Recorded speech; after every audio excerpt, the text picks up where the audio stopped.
Game 1, it went like this. Wade putting the move on Davis. Here is Wade. Yes! With 1.3 to go. Then in Game 2, the Heat torch New Orleans by 30. Today, down 2, the Hornets return to the Hive, blistered but not burned, and look to sting Miami in the Big Easy. Detroit let Game 2 slip away, as the Bucks made a statement that they should not be overlooked. We were the highest scoring team in the Eastern Conference this year, and still you guys gave us no chance to win a game in this series. But listen, we got a game, baby. Y'all didn't think we were gonna win? We got a game. With the series tied, the pressure is building. Cracks in the armor may be showing, and the Pistons are on the defensive for Game 3 in Milwaukee.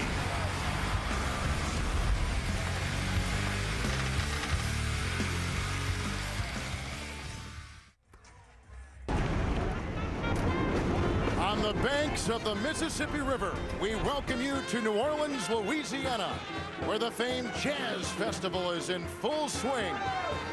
This is Game 1 of our TNT NBA doubleheader as the playoffs continue with the Miami Heat taking on the New Orleans Hornets. Hi everyone, Kevin Harlan alongside Doug Collins. A matinee game here in Louisiana. Miami has crafted a 2-0 lead in this series, and Doug, how have they done it? Well, they've done it with their energy, with their spirit, with their relentless defense, and they have kept the pace of the game up on the New Orleans Hornets for 48 minutes. Eddie Jones, the leader of this team, does a nice job beating guys off the dribble. That's an advantage that Miami has. Comes over with a nice shot block. He's having a very nice series. Lamar Odom, this is the toughest matchup for New Orleans because at 6'9", 6'10", they really don't have the quickness to be able to defend him. He gets out on the break, finishes so nicely. A lot of their offense goes through him and then Dwayne Wade, the fearless rookie. Into Game 1, they isolate him, gets in the lane, a little over 1 second to go, hits the game winner to give them a 1-0 lead in this series. Then the big win in Game 2 to give them this series lead. And to take a look at their defense, this is a team that's very much like Dallas offensively, but defensively, they bring a real tenacity. New Orleans averaging 71 points in this series, shooting 32%. They're forcing 20 turnovers. They have 13 more fast break points per game. But this is a concern for Stan Van Gundy. On the season, this is a 13-28 road team. Now they've got to be able to take the style they play at home and bring it here today to New Orleans. They can't get into a half-court game. They've got to bring the speed, the quickness, the energy that they've brought in at home. And now what about New Orleans, down surprisingly 0-2? This is the most veteran team in the NBA. Well, this is one of those games where your 4 best players get in the locker room. Tim Floyd doesn't have to say anything. He says, guys, we got to be better. We got to win this game. Baron Davis, their leader on the perimeter, 7 for 29, has had a miserable series. McGlure has been taken out. Jamal McGlure, 9 for 25. David Wesley feeds off of these two guys. He's 7 of 22. P.J. Brown, sort of the glue guy. He's 6 of 21, one of the best offensive rebounders in the league. They're shooting only 32% as a team. That will not get it done. But Kevin, you talk about this kind of game. You throw out the X's and O's.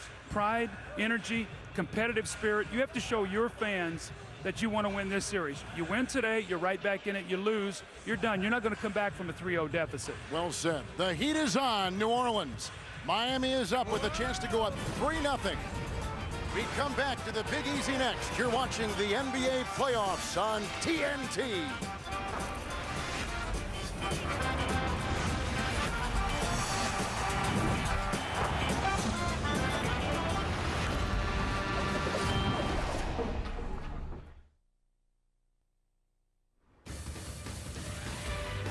Ernie Johnson back at you from Studio A. There's Dwayne Wade, the rookie who hit the game winner in Game 1. Miami with a 2-0 lead as they prepare for Game 3 against the Hornets. It's coming up shortly here on TNT, and later this afternoon, it's off to Milwaukee.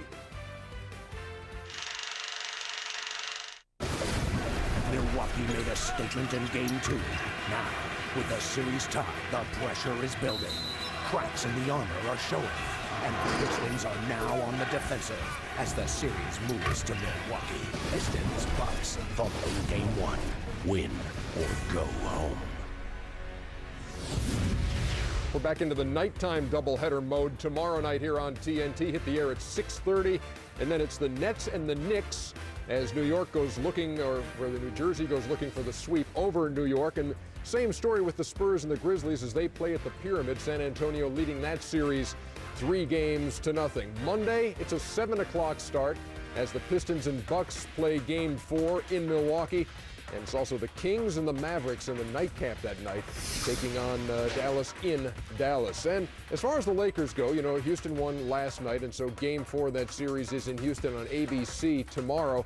We pick that series up again with Game 5 at Los Angeles on Wednesday, and if they need Game 6 and Game 7, they'll both be on TNT. Time now to get back to the New Orleans Arena and Kevin Harlan. Ernie, thank you very much. It is a picture-perfect day here on the Big Easy with Doug Collins and Craig Sager. This is Kevin Harlan, and time now for our McDonald's starting lineups. For the Miami Heat, they've won 4 straight. New Orleans has lost 9 of 13. Miami young team with the sensational rookie Dwayne Wade, the veteran Eddie Jones. Caron Butler is a great young player. Brian Grant mans the middle, and Lamar Odom was signed as the big free agent this offseason from the Los Angeles Clippers, and he has given this team a great season. For New Orleans, like we said, the oldest team, the most veteran team in the NBA, Baron Davis, with sensational numbers in the regular year, struggling in the postseason. David Wesley, George Lynch, all-star center Jamal Magloire, and the very tough P.J. Brown. That sets up our lineups. Here in New Orleans this afternoon, David Wesley's shooting has been a little suspect as well from the field.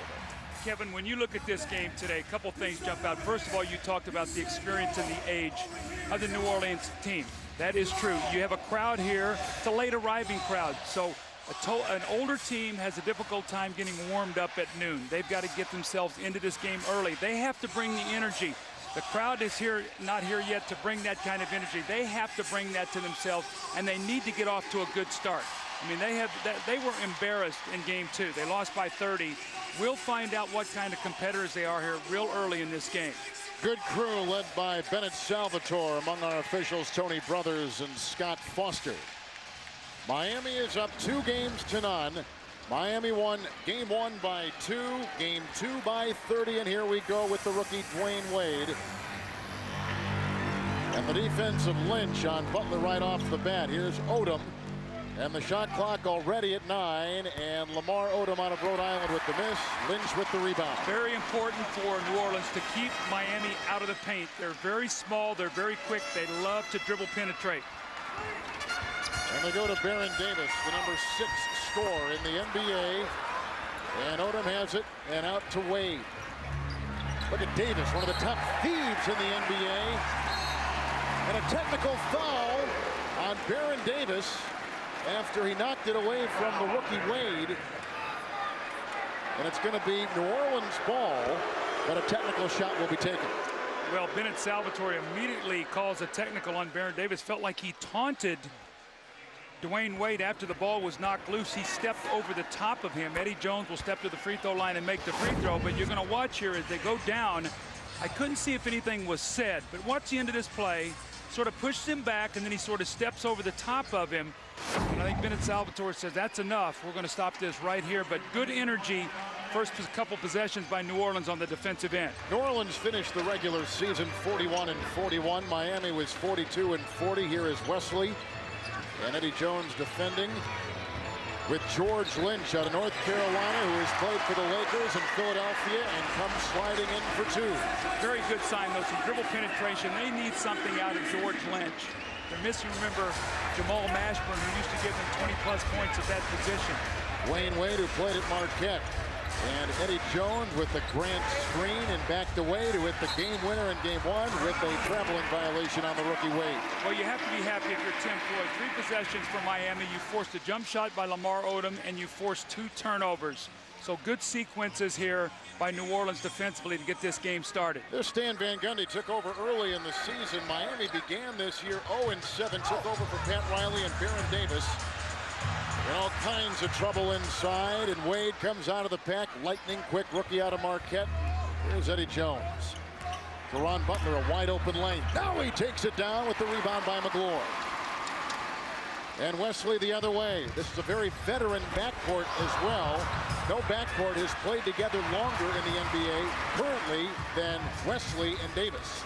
Well, New Orleans would like to get some transition points. I don't think they want to fall in love with a lot of outside jump shots. The ball goes through Jamal Magore's hands. But to me, if New Orleans gets themselves in problem, when they start shooting a lot of quick jump shots, especially from behind that three-point line, they're 28th in three-point field goal percentage, Kevin, but they're second in attempts. I think they take way too many threes.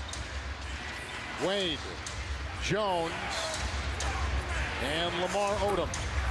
Rebound. This is a power team in New Orleans against, what, a speed team in Miami? Yeah, offensively, I said they're a lot like the Dallas Mavericks. They don't have that kind of firepower, but they play small ball.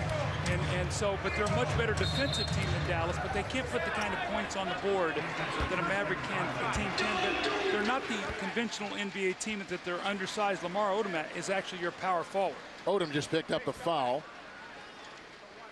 And now Lamar, the 3-second violation. And Wesley at the free throw line. See, they're good. You're going to see a little bit more isolations for New Orleans. We see Wesley miss the free throw, but Baron Davis, when he's playing the screen role, Miami is really swarming him. They're doubling him. They're forcing him to give the ball up. I think he would like to have the opportunity to play more one-on-one basketball. The problem is today in the NBA with the new defensive guidelines, you can wall in a guy, and it's tough to play isolation basketball. Davis and Wesley, and Jones was defending as Wesley tries to get aggressive in a 2 by George Lynch. He's the guy who's going to be open. His man is the guy who's going to be helping. Caron Butler will be helping in the post defensively. He'll be helping on penetration. They're going to make whoever's playing that 3 spot for New Orleans make shots. Here comes Miami, and they are 0 of 3 so far to start the game. Wade and Butler for 2. With a rebound by P.J. Brown, and here comes New Orleans, 2 of 5. Lynch at the other end, rejected by Lamar Odom. And picked up by Butler and back to Eddie Jones, the former Laker for 3. And Butler saves it with the hustle play. Jones to Wade, and picked up by Caron Butler. There's the speed and quickness, the relentless energy that we talked about. That is Miami Heat basketball. The ball's loose, you pick up the loose ball, you dribble, penetrate, you get to the basket. That's when they're at their best. Rebounding is even at 5 apiece, and here's Jamal Magloire, the all-star, who played very well in Los Angeles. Davis, Lynch trying to feed Brown. Wesley picks it up with the shot clock at 6. And a foul. Eddie Jones was defending. Jones, a good defensive player, picks up number 1. Well, you can see early in this game, New Orleans looked to run more. They've been beaten 36-10 in transition points in the first 2 games. A great block there by Lamar Odom to get back. And Miami will run, and they'll push the ball, and they'll look for quick threes. Miami is not a good shooting team on the season, Kevin. They shoot under 43%. They're a team that manufactures offense. They do it with their speed, their quickness. They get out on the break. But if you make them make jump shots, they can struggle. So here's David Wesley at the free throw line. He missed some games earlier in the year with a bad toe. In fact, he says surgically it'll have to be repaired in this offseason. But even though he missed those games, he's come back, I think, still trying to find his stride. Well, he's not in sync. He's a terrific shooter, and he's a big part of their team because he gives them that outside shooting threat when Baron Davis penetrates or they double team Magloire in the post.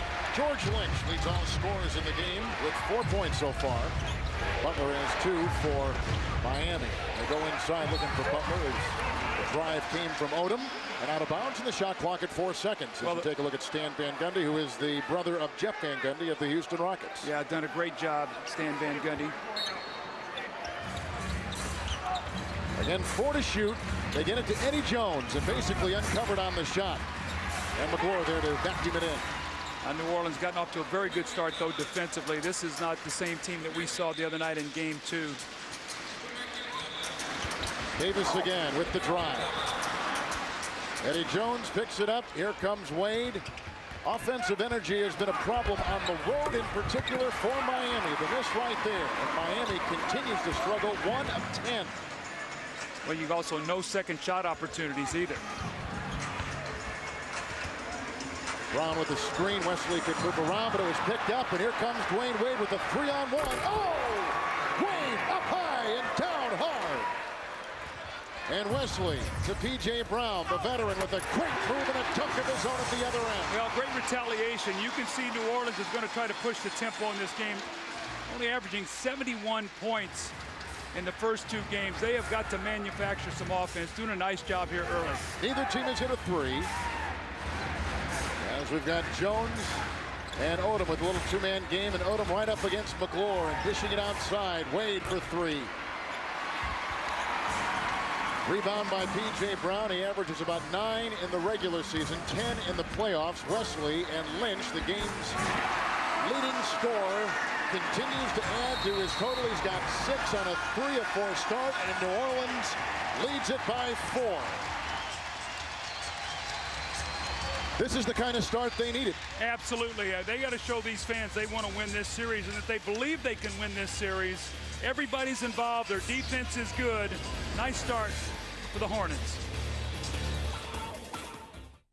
The 2004 Western Conference Finals, only on TNT. This afternoon, the 2004 NBA playoffs on TNT are brought to you by Rocky Mountain Cold Coors Light. Cold down easy here in the Big Easy. By Verizon Wireless, sign up for America's Choice Family Share Plan. Verizon Wireless, we never stop working for you. And by America's Dairy Farmer and Milk Processors. And by McDonald's. I'm loving it. Hornets have led by as many as 4, Heat by 1. We've had a lead change, Craig Sager, and a tie. We send it over to you. George Lynch so far has been picking up the offensive load for the Hornets, but watch Jamal McGlure. Remember, Doug at the beginning of the show said he has been taken out of the series going just 9 of 25. He watched tape with assistant coach Kenny Gaddison. What they saw was that Brian Grant was initiating the contact. They told McGlure, listen, throw the shot up, but watch the ball go through the basket. Accept the idea there will be contact. Concentrate on finishing. Watch the ball go through the hoop. You think McGlure is about as big a key for New Orleans today as anybody? He's got to dominate the paint. Baron Davis has to dominate the perimeter. That's how they win. But I think it's a great point by Craig there that he's got to accept the contact and know that there's going to be some banging and finish strong. Nice ball rotation here as Butler across the lane. Wade with the shot clock at 3. Tries to penetrate. Out of bounds it goes. And the shot clock is at 2. As New Orleans is up by 4. Well, you can know what Miami does. They play 1 around 4, really, and you can see how they space the floor and are always looking to dribble drive that ball in the lane. Butler finally gets it in. Here's Brian Gray. He began with Sacramento, went to Portland, and now at Miami. George Lynch of the New Orleans Hornets leads all scorers with 6 after that timeout. No changes for either lineup. Miami's now 2 of 13 from the field. Wow. And again, this goes back to their road woes this season. Well, they have no fast break points, and that's the whole key. You take away their layups, they're going to struggle to score. And they have today so far. Baron Davis with 3.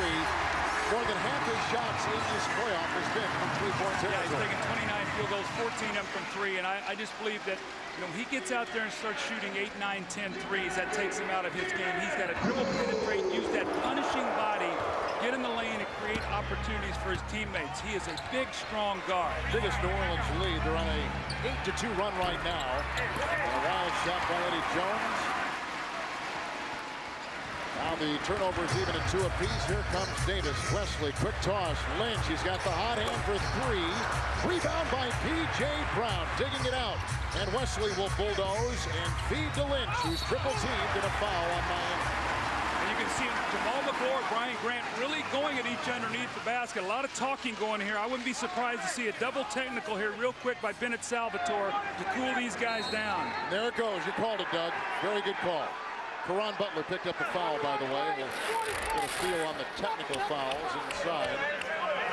You could just see it occurring. And he gave them a chance, and they kept it up. And you got to cool it off right now. It's a very emotional game right now for New Orleans. They're fighting for their playoff lives right now. Miami got a little bit of a cushion here, up 2-0. But every possession for New Orleans is going to be contested, vital, and volatile. New Orleans, Doug, very efficient so far on the offensive end with 4 assists and 5 made baskets. Well, have you noticed how they're getting the ball inside? P.J. Brown gets a nice offensive rebound. They kick it out. Lynch gets a driving basket or driving foul, gets to the free throw line. Baron Davis is spotted up, hit a three. They're going inside, outside. That's what they have to do. I've always said with New Orleans, when they fall in love with that perimeter shot, they play right into their opponent's hands. Hornets from the free throw line have gone 2 of 5, and the Heat 1 of 1 so far in the early going here. This is the biggest lead of the game by either team. Hornets on top by 8. Rafer Alston is in for the first time for Miami, and he does bring energy for this team. Lamar Odom, shot clock is down to 3, and P.J. Brown defending. A little floater by Odom will not go, and they are 2 of 15 shooting is Miami. The only good part about that is they're only down 8. Look at this penetration, getting in the lane. That's Baron Davis, split the double team, but it's out of transition. It's not out of set play. Miami will load up their defense. They're a very good defensive team. They're well scouted. They're well prepared. They will lock them up in the half court. 10-0 run by New Orleans. Double team Jones into Lamar Odom, who seems to me like to be a very interesting matchup. Well, he is. I mean, it's 6'9", 6'10". He's quick. He's playing the power forward position. P.J. Brown has to defend him out on the floor. He can beat you off the dribble. He's had a great year. It's great to see him bounce back from the little problems and injuries he had there in L.A. New life in Miami, you're right. Missed by Wesley, and Lynch fighting with Grant out of bounds. And off of Miami. Baron Davis has about as sweet a shot as any point guard in the league. Well, you can see him split that double team. They were trying to trap him off that little 1-3 screen roll, Lynch being the 3-man. So you step in there and you get that little medium range shot. Now he's mixed his game up. He's gotten in the paint. He shot a 3. He shot a mid-range game. He's got it all going here right now. New Orleans has not made a substitution yet. There's Jamal McGlure with the miss. He played in Kentucky. He was the Eastern Conference Player of the Month in April. In the NBA, there's Alston shuffling it over to Eddie Jones. He finds himself in a torture chamber. Grant, Odom, Butler, and Rafer Alston for 3. And they needed that in the worst way. Drive and kick. Notice that New Orleans is going to be very aggressive trapping all those screen rolls. If they will move the basketball to the weak side of the floor, that shot will be there. They make the extra pass. Each team has hit 1 3-point shot so far. P.J. Brown's offer over Odom.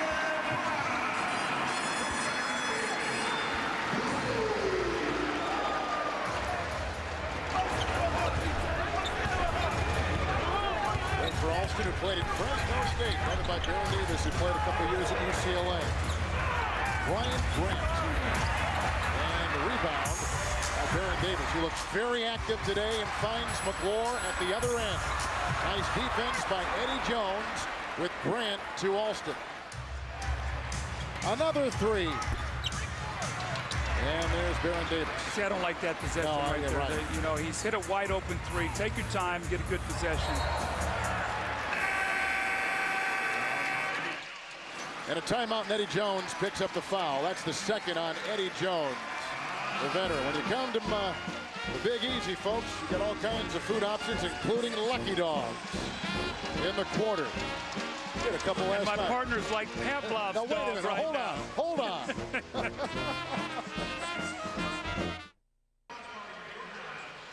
Well, New Orleans off to a good start here. 2:33 to go in the first period. They lead 17-10. I'm going to talk to you a little bit about spacing on the floor and why it's so vital. You're going to see the trap on the screen roll, and as you stop this ball right here, you're going to see, look at the spacing. There's actually a guy all the way over here. So the critical part of that is to get that ball to the weak side of the floor. So pass, pass, dribble, penetrate, wide open 3-point shots. That's why spacing, dribble penetration, Kevin, is so vital. You don't need those quick shots. Rafer Alston came down the next possession and shot a quick 3 in transition. Space the floor, dribble penetrate, you'll get wide open shots because they're so aggressive against the screen roll on the defense. Great illustration. The Hornets held Miami scoreless for 3.5 minutes. They went on a 10-0 run to go up 16-5. They now lead it by 7. Their biggest lead has been 10. The 2.5 to play here in the first quarter as Baron Davis takes his first breather. Stacey Augmon has come in. The rookie David West has come in.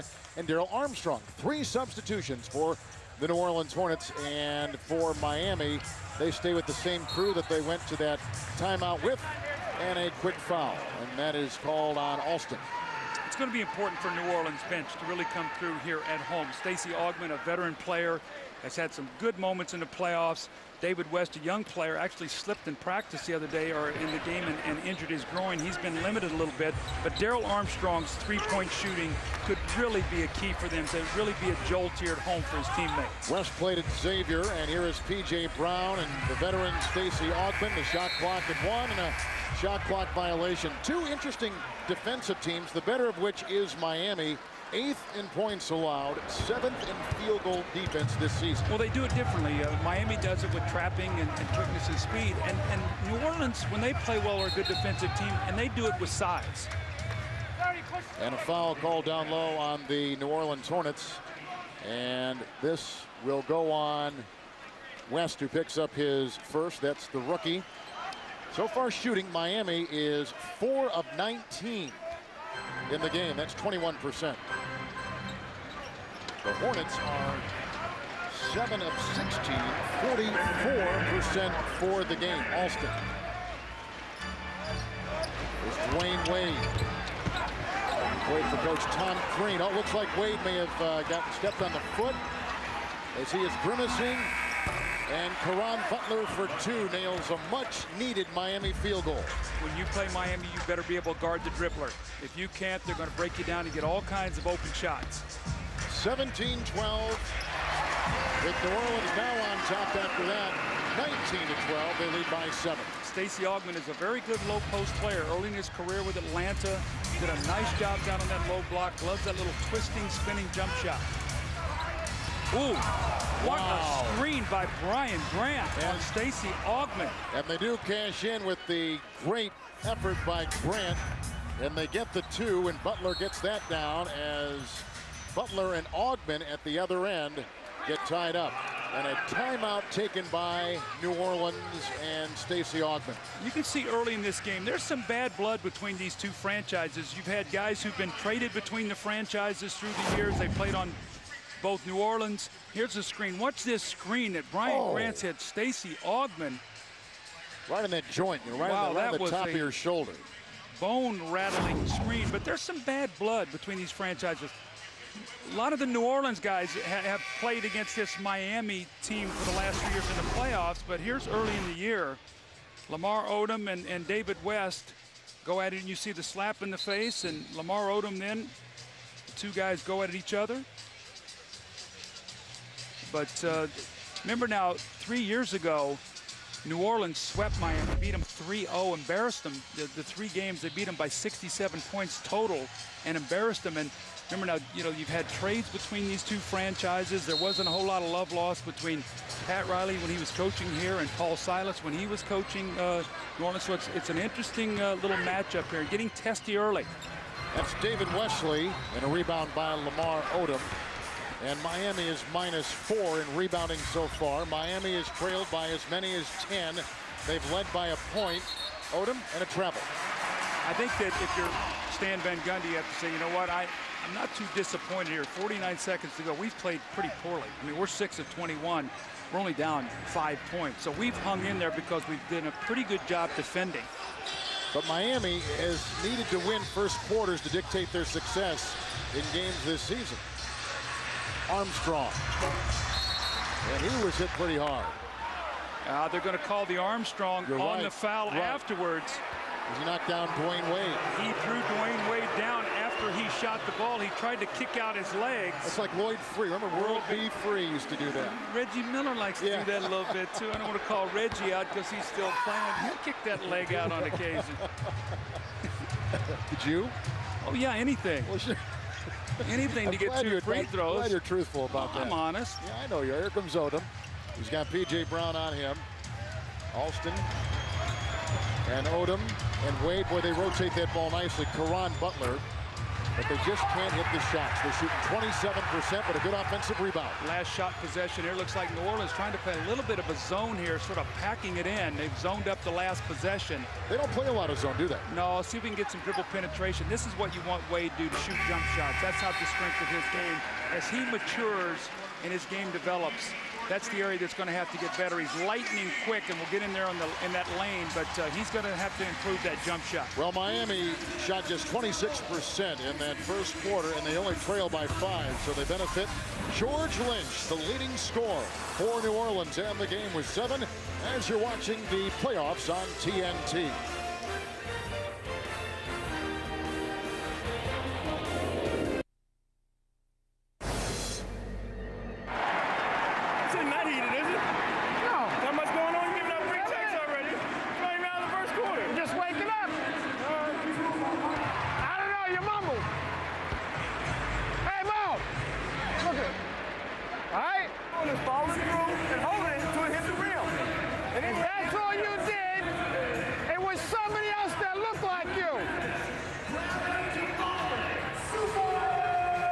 One of the best in the NBA, Bennett Salvatore, 21 years in the NBA, 14 NBA Finals. He's officiated a couple of All-Star games. And when he's not officiating, he runs Bennett Steak and Fish in Stamford, Connecticut, a great place for steaks. We begin the second quarter with a 19-14 New Orleans lead of 5. And Stacey Augmon begins it with the miss and Butler with the rebound. Oh, you look at Miami's number. Wade 1 of 5, Odom 1 of 5, Jones 0 of 3. Those 3 guys are 3 best players, 2 of 13, only down 5. It's the only positive they can take out of that first period. Miami leads this series 2-0 over New Orleans, winning by 2 in game 1, by 30 in game 2. The dancing Rayford Alston. Wow, what a shot. What a floater against Darrell Armstrong. Actually played terrific defense, but just a better offensive play by Alston. This is the first playoff game in New Orleans with Davis taking it inside. And Baron Davis has 7 points. He was the top scoring point guard this season in the NBA. The opposing coach, you always hate to see Baron Davis get layups or dunks. That just helps the rest of his game. Alston Odom out there right now. Udonis Haslem is out there for Miami with Caron Butler and Dwayne Wade. That is the Miami 5, and there's a foul, and it's called on West for a second time. West is out there with P.J. Brown, Augmon. Armstrong is out there as well. And Baron Davis. That sets up our lineups beginning the second quarter.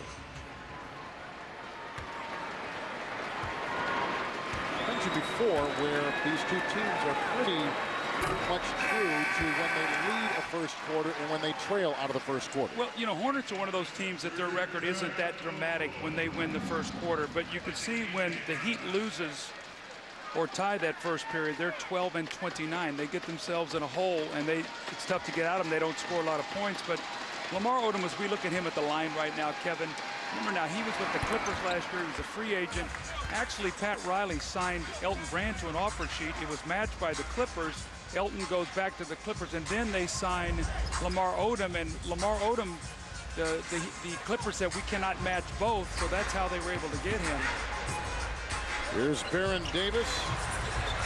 And had it knocked away, and Odom's defense is in there. You know, we talk about most improved players as a timeout for Miami, and I know Zach Randolph of the Portland Trail Blazers just captured that award, but Lamar Odom probably changed his whole career with this one beginning season in Miami because his rep around the league was not that good. Well, you know what? He's matured and he's healthy. And I think those two things. I mean, you make some mistakes as a young player. He recognizes that. He was injured. He had an ankle problem. He had a wrist problem. So I think probably a lot of his injuries led to a lot of the personal things he dealt with because he wasn't getting a chance to play basketball. You know, you get depressed, you know, Kevin, all of a sudden what you do is taken away from you. But he's gone to Miami, and he's really grown this year, and I love that because this is a young guy who has great talent.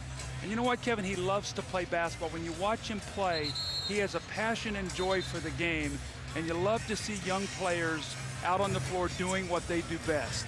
Miami comes into this game with the worst road record of any NBA playoff team. Yet they have won 19 of their last 23 overall, including the first 2 games of this series with New Orleans. The Hornets, on the other hand, began this season so well, 17-7, and they finished 24-34. So they come into this series having lost 7 of their last 11, and with the 2 playoff losses, they've lost 9, New Orleans has, of their last 13 games. Yeah, very disjointed year with all the injuries and all the things going on. Now the Jamal Mashburn situation. And a turnover And here comes Baron Davis, so quick and fast, and Butler knocks it away, and Baron Davis goes winding his way out of bounds. Oh, that did not look good. It did not. He is still down. He took a nasty fall. He was going out of bounds. I was watching him. His left leg sort of slipped. His right leg went out from underneath him. Let's hope that this is nothing serious. Let's watch the end of this. The ball is knocked loose. Actually should have been a foul there, but watch what happens. This is the guy now. He hits a wet spot. Oh, my goodness. I mean, he's struggled with a knee problem as it is. He's had a bad ankle. And this is the last thing you need to do is see that happen. But I mean, he blew out his knee in college. So he's had anterior cruciate repair. He's had an ankle problem. Jamal McGlure as he corkscrews inside. And that is a foul, and it goes on Udonis Haslem of Miami.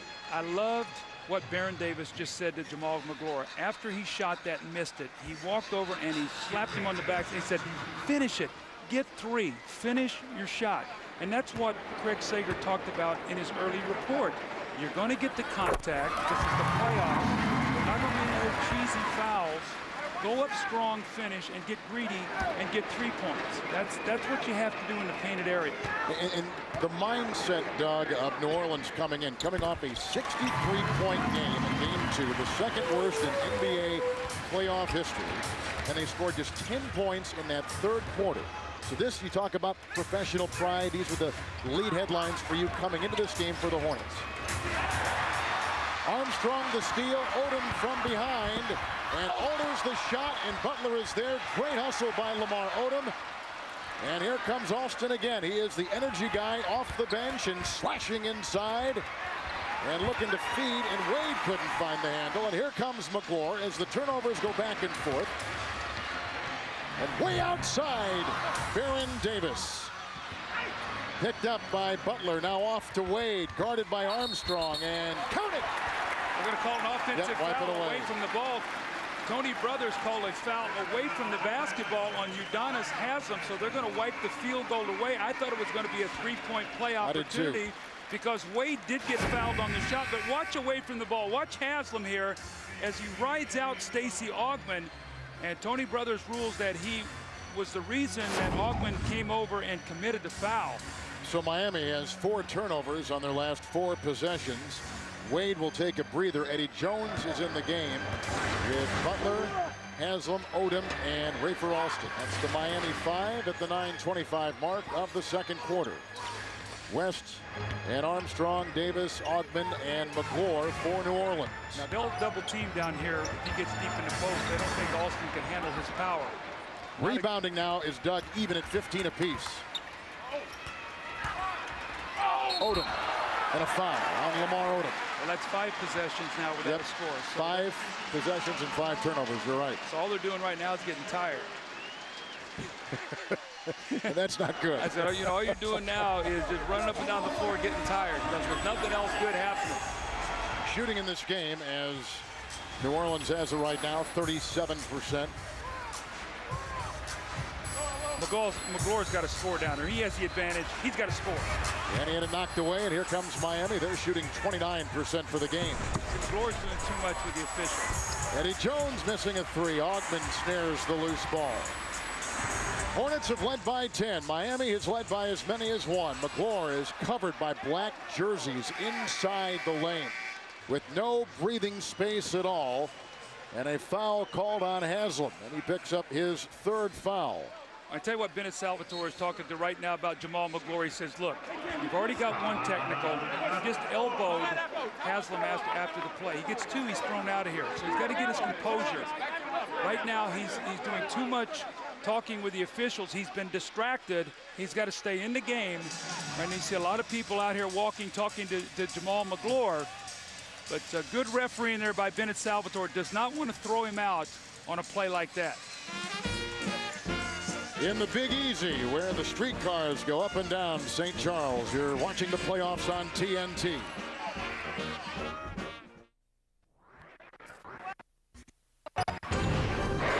West. Jim West. The Wild West just got a lot wilder. Now what? Nice hat. That'll get you killed. Wild Wild West, the new classic, tonight at 9 Eastern on TNT.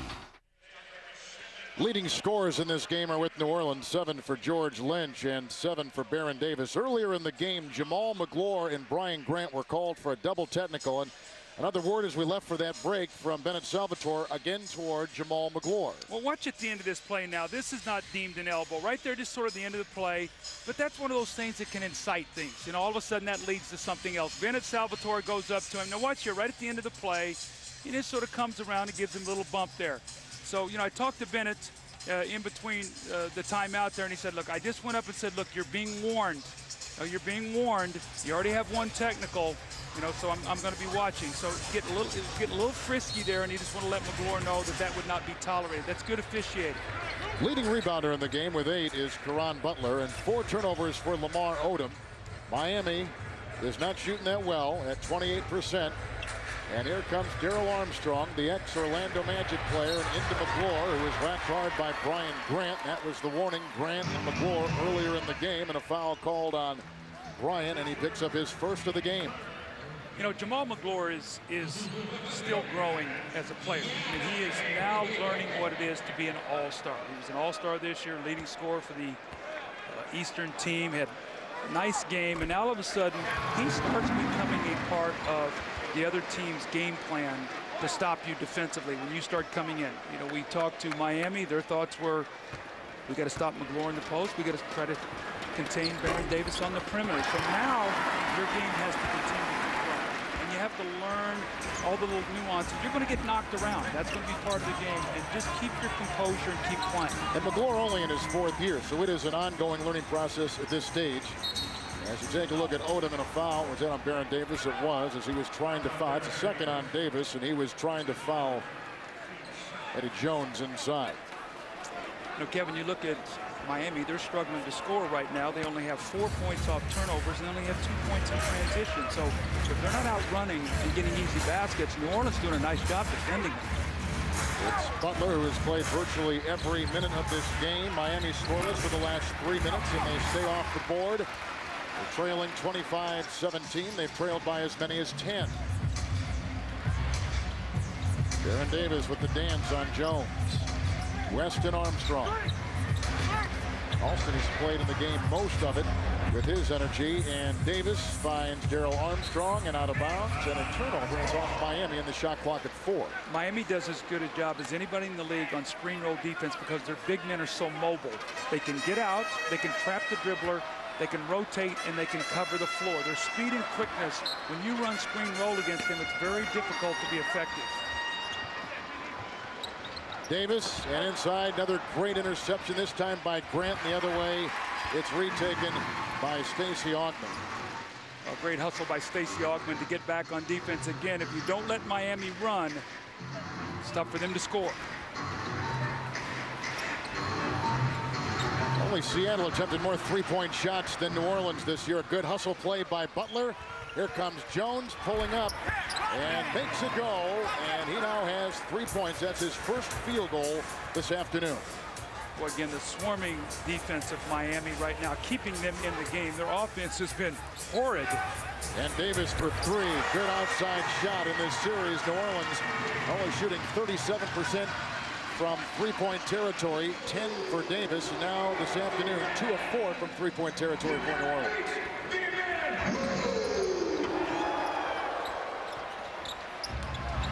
And Lamar Odom takes it across and finds Brian Grant, guarded by David West. I love Brian Grant. He's the ultimate pro. I think he's the guts of this team. He's the soul of this team.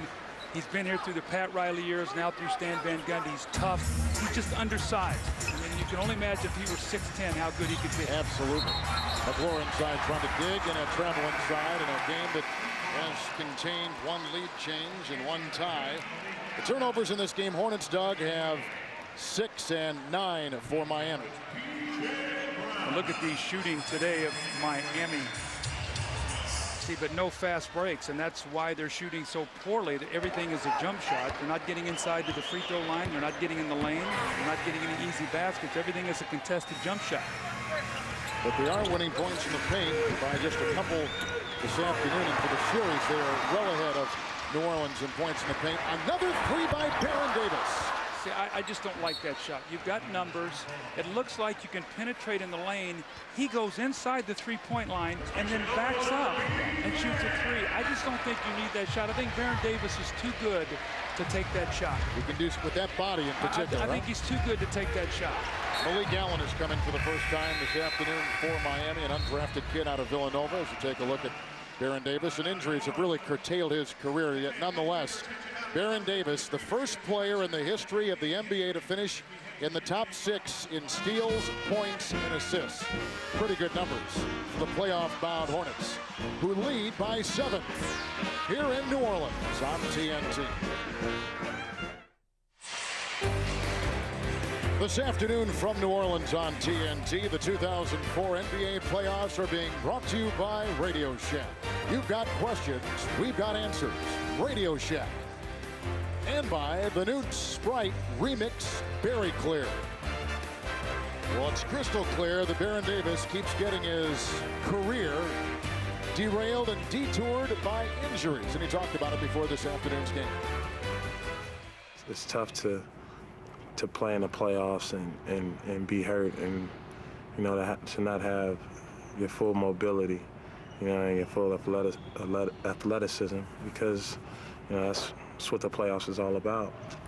It's being mobile and being athletic and playing to your strengths. I think you take a look at these numbers and you can see that Baron Davis is struggling. Normally he gets in the lane and creates all kinds of havoc. When almost 50% of your shots are taken behind that three-point line, you see the turnovers are up, the field goal percentage are down. And, Kevin, maybe that's why on that break he pulled up and looked to shoot that three. Maybe he doesn't have the feeling that he can get in there and do the things that he normally does. Well, Doug, as a player, if you don't have confidence in the health of your body, as Alston launches and nails another three, his second this afternoon, if you don't have confidence, you don't want to make those kind of confident moves. Well, and also, too, when you're banged up, the last thing you want to do is be getting knocked down and having to get up off that floor. That takes its toll as the game and the series goes on. Rafer Alston just picked up a foul, but, Doug, he's come off the bench as he has done this season with 8 points in a 3 of 4 afternoon from the field.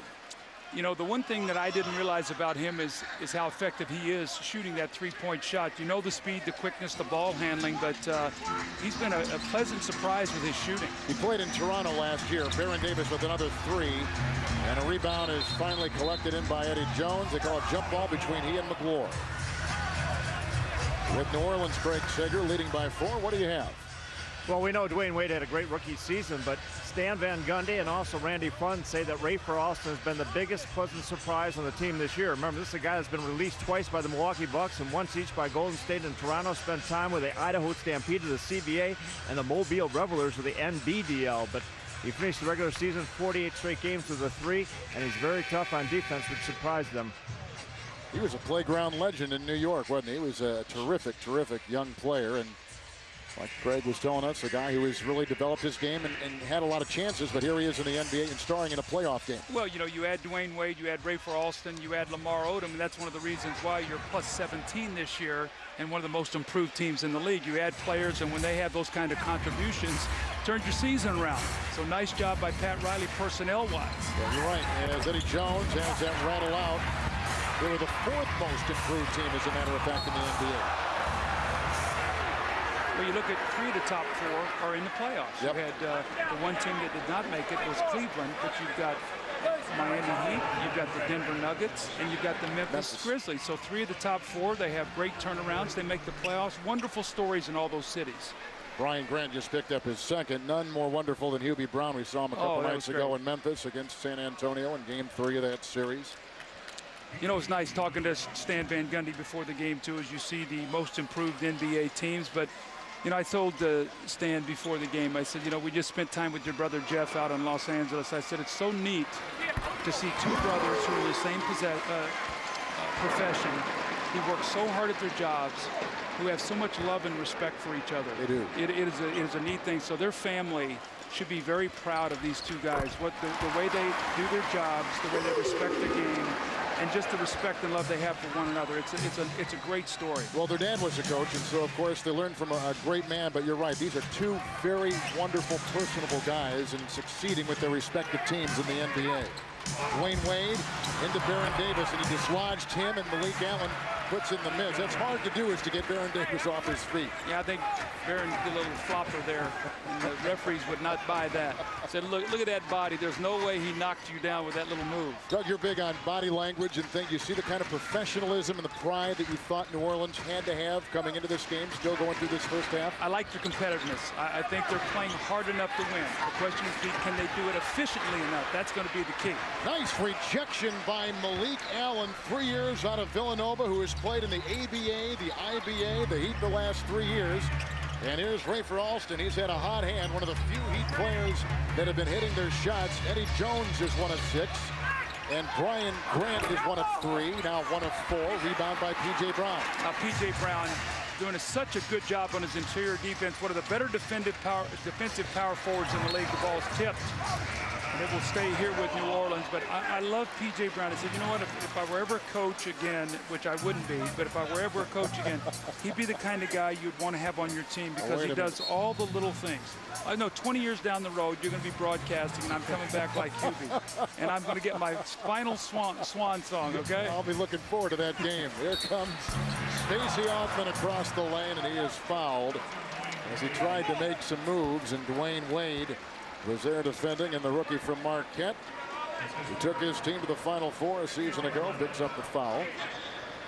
And we've got Stacey Augmon at the free throw line, where he is perfect in the playoffs so far. 8 of 8 in the first 2 games. He has always been an excellent free throw shooter. I don't think people realize what a terrific year as you jinx him, not me. I just was reiterating the things that you were talking about. Hey folks, get an all-access look at the NBA playoffs. Tune in to the NBA TV playoff show, Destination Finals. It's every weeknight at 6 o'clock only on NBA TV. The free throw shooting in this game, New Orleans 9 of 13 and Miami only 2 of 3. Well, again, they've been relegated to the perimeter. They've not gotten into the lane area, so they haven't gotten to the free throw line. Yet Doug, points in the paint clearly favoring Miami as Allen misses. And now Miami is shooting 31%.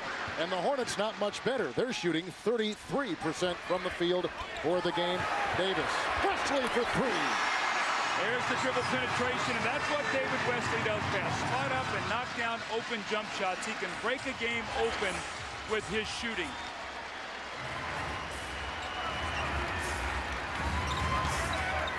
New Orleans has gone 3 of 7 shooting threes this afternoon. And they double him. Nice trap. McGlure and Davis made the defensive play. Davis will finish at the offensive end. Baron Davis.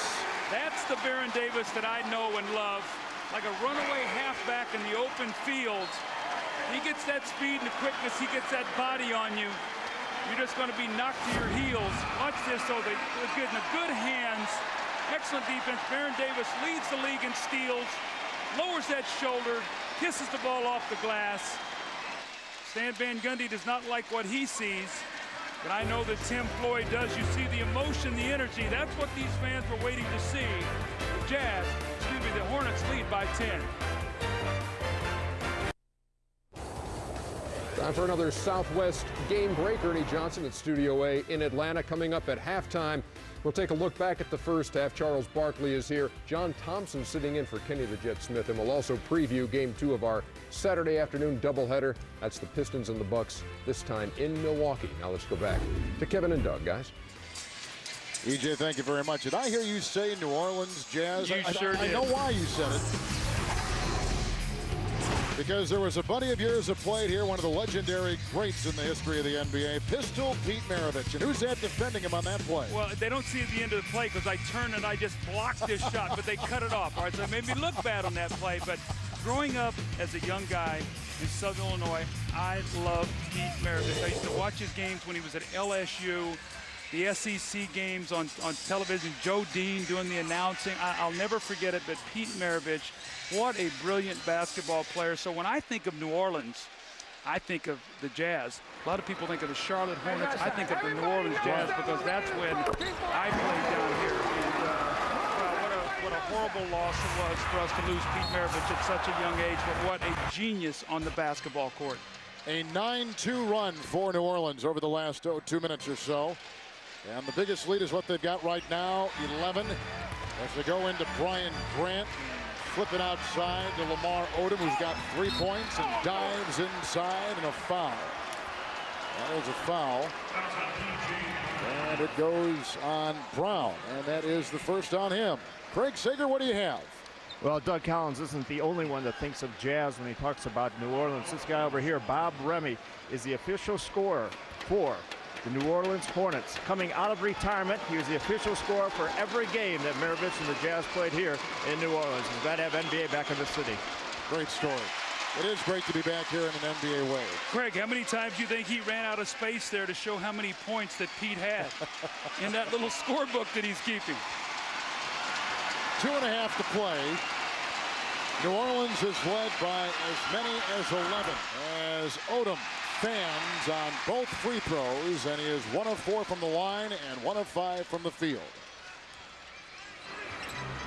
They used to play some of their games at the Louisiana Superdome and on Tulane's campus, right? Here's Augman inside with a nice running hook across the lane.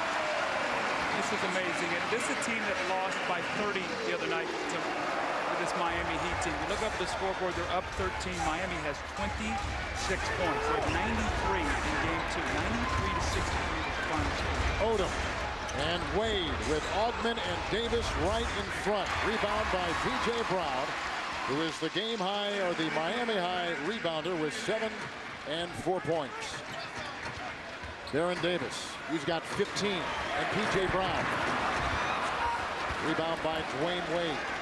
Well, what a freshman class. Wade, Carmelo Anthony, LeBron James, just 3 of the crowd. Kirk Heinrich up in Chicago. What great young kids. I agree with that. And Grant, Wade, oh, he was hit in the face, and Baron Davis the other way.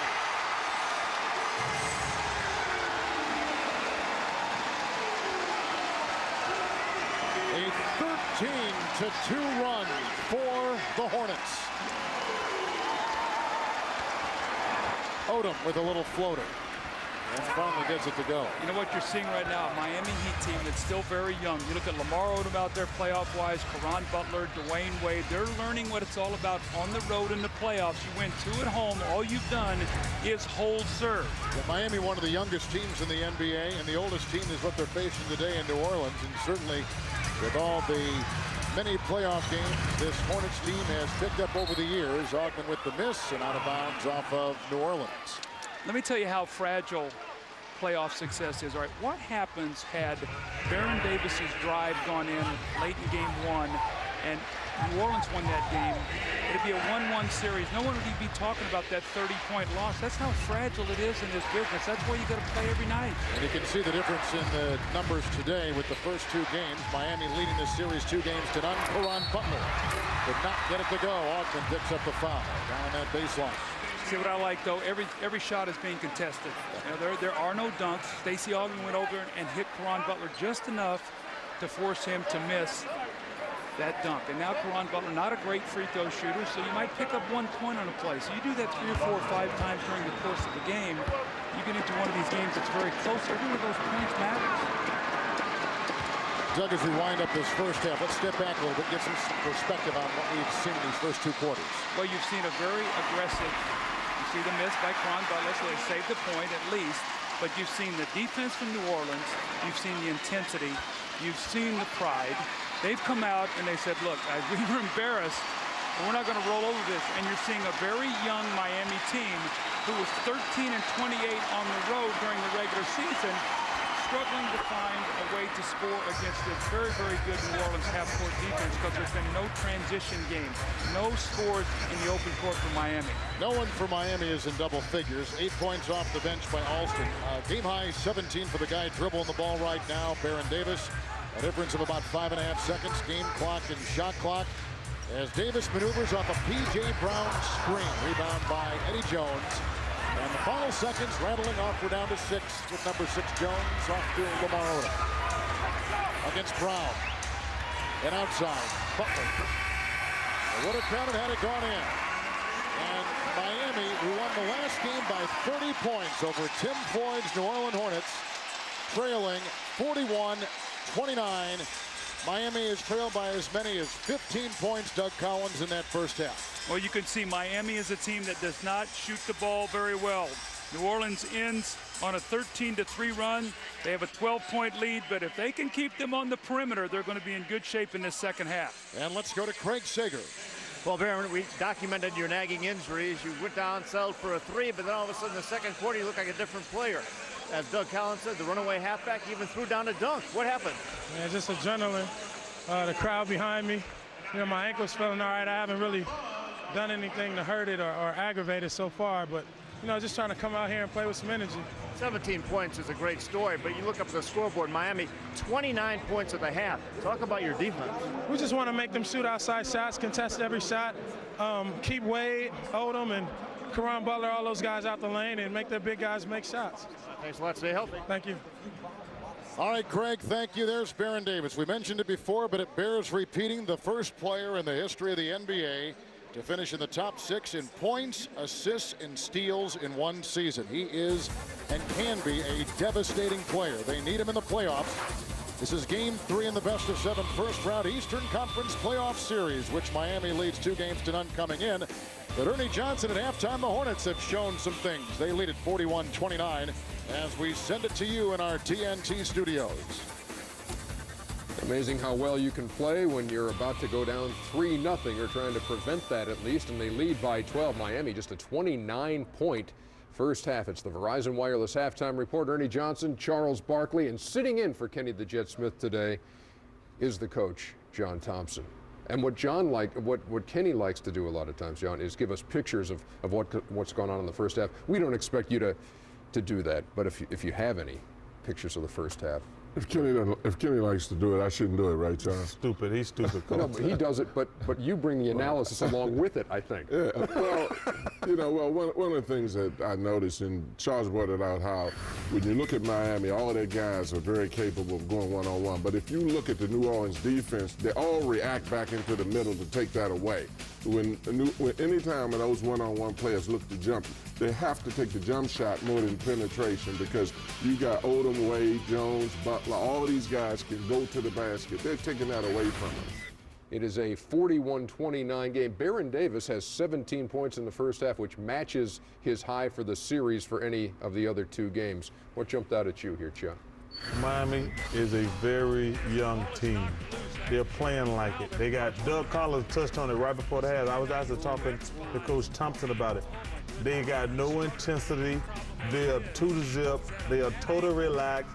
I think they had a little bit of fun in New Orleans last night, but it's just a typical young team. They think when they're up 2-0, they got the series won, and they're playing with no intensity. I don't know about the fun aspect of that in New Orleans, because Stan Van Gundy is going to take these guys back to Miami between games, and guys like South Beach. Yeah, the guys were saying, you know what, we know what's going on. It's an afternoon game. You know, we're going to be all about business. I don't know.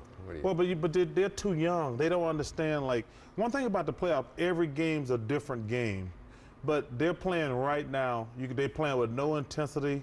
When you score 29 points in a half, you're not playing hard. You can get that best by playing hard, but they're just going through the motion. But you know, when you look at their roster, they don't have a lot of guys who've been in this situation before. Right, you are. 32% in the first half for Miami. They trail 41-29.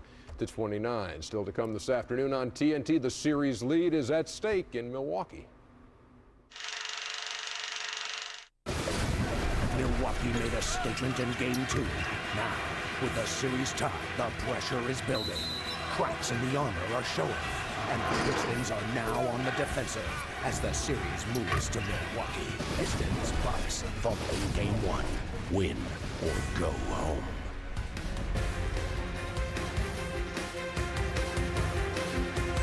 The Halftime Report is brought to you by Verizon Wireless, the official wireless provider of the NBA. Can you hear me now? Good.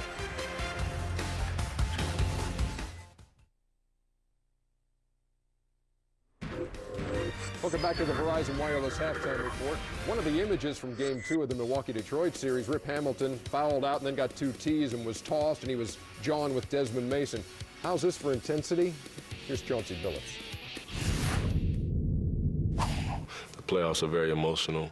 You know, like I was telling Rip earlier, You know, they was winning.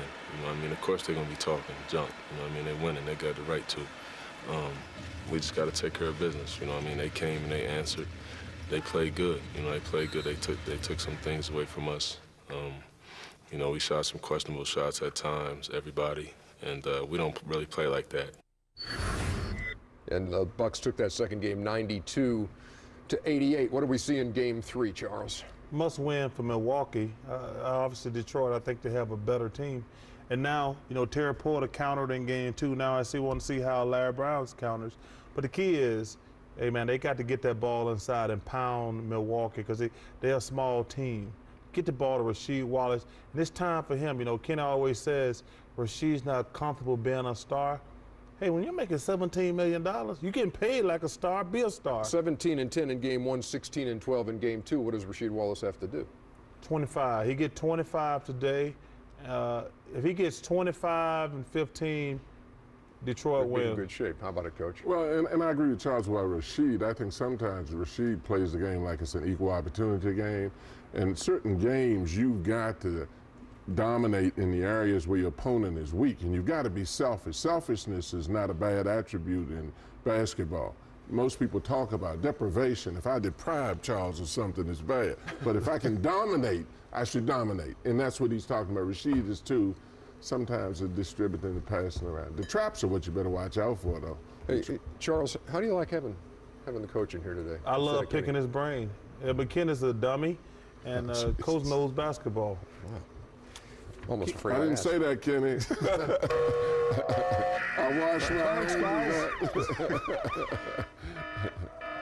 Another message. See, I knew you'd say that about Coach Thompson and me. I knew you'd say that Coach Thompson has more class or is smarter than I am, and he's better to be here than I am. I knew you'd say that.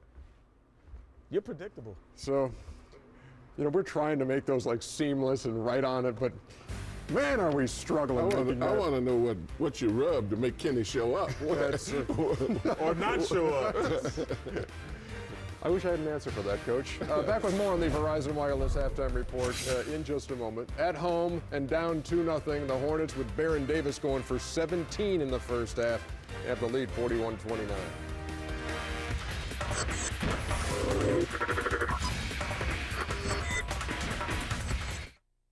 Coming this July, Julian Amargalis, Dylan McDermott, The Grid on TNT. Are you searching for the great fajita? Introducing Chili's sizzling new steak and portobello mushroom fajitas. Tender, juicy grilled steak, topped with grilled marinated portobello mushrooms, and then served with warm flour tortillas and a chimichurri sauce you can drizzle on for even more flavor. Chili's new steak and portobello mushroom fajita. Win or go home. John Thompson will be working that game at Madison Square Garden, which means in this cheer tomorrow night will be, yes, Kenny will be back. Wake the neighbors. Get the word out. Report has been brought to you by Verizon Wireless, the official wireless provider of the NBA. 2004 NBA playoffs. Coverage continues on TNT. We're back in the Big Easy where they've got Jazz Fest and sunny skies overhead. New Orleans is on top. 41-29 with Doug Collins, Kevin Harlan. New Orleans led by 5 at the end of the first quarter. What about the shooting of these two teams? Both below 40% this afternoon. Well, you look at New Orleans, they've been shooting 32% in the first 2 games, and they're down 0-2. They're only shooting 38% tonight, but the difference is they're controlling the game with their defense. They're making Miami a jump shooting team, and if they do that, they'll find a way to win this game today. Let's take a look at some of these statistics in the first half. Our Jeet game summary, 38% shooting for the Hornets. Paint points about the same. The points on the fast break, a little bit different. And free throw differential pretty good too. Yeah, but the big difference is Miami depends on fast break points. They had 36 in the first 2 games. They were averaging 18, only 4 tonight. That's a big difference. And the aggressiveness, you see New Orleans is taking that ball, pounding it inside. They're plus 7 points at the free throw line. Interestingly enough, for Miami, in game 2 in the first quarter, they had 28 points in the first quarter. They had 29 at half. I think what they're learning is from game to game now, you can throw out what happened last game. Every game becomes a separate entity, especially when you go on the road. In that first half, you may recall Doug Collins talking about no love lost between these two teams, and certainly that was the feel of our first half here in New Orleans. Everybody knows that we're ready to throw people out, right? Okay, as long as everybody knows that.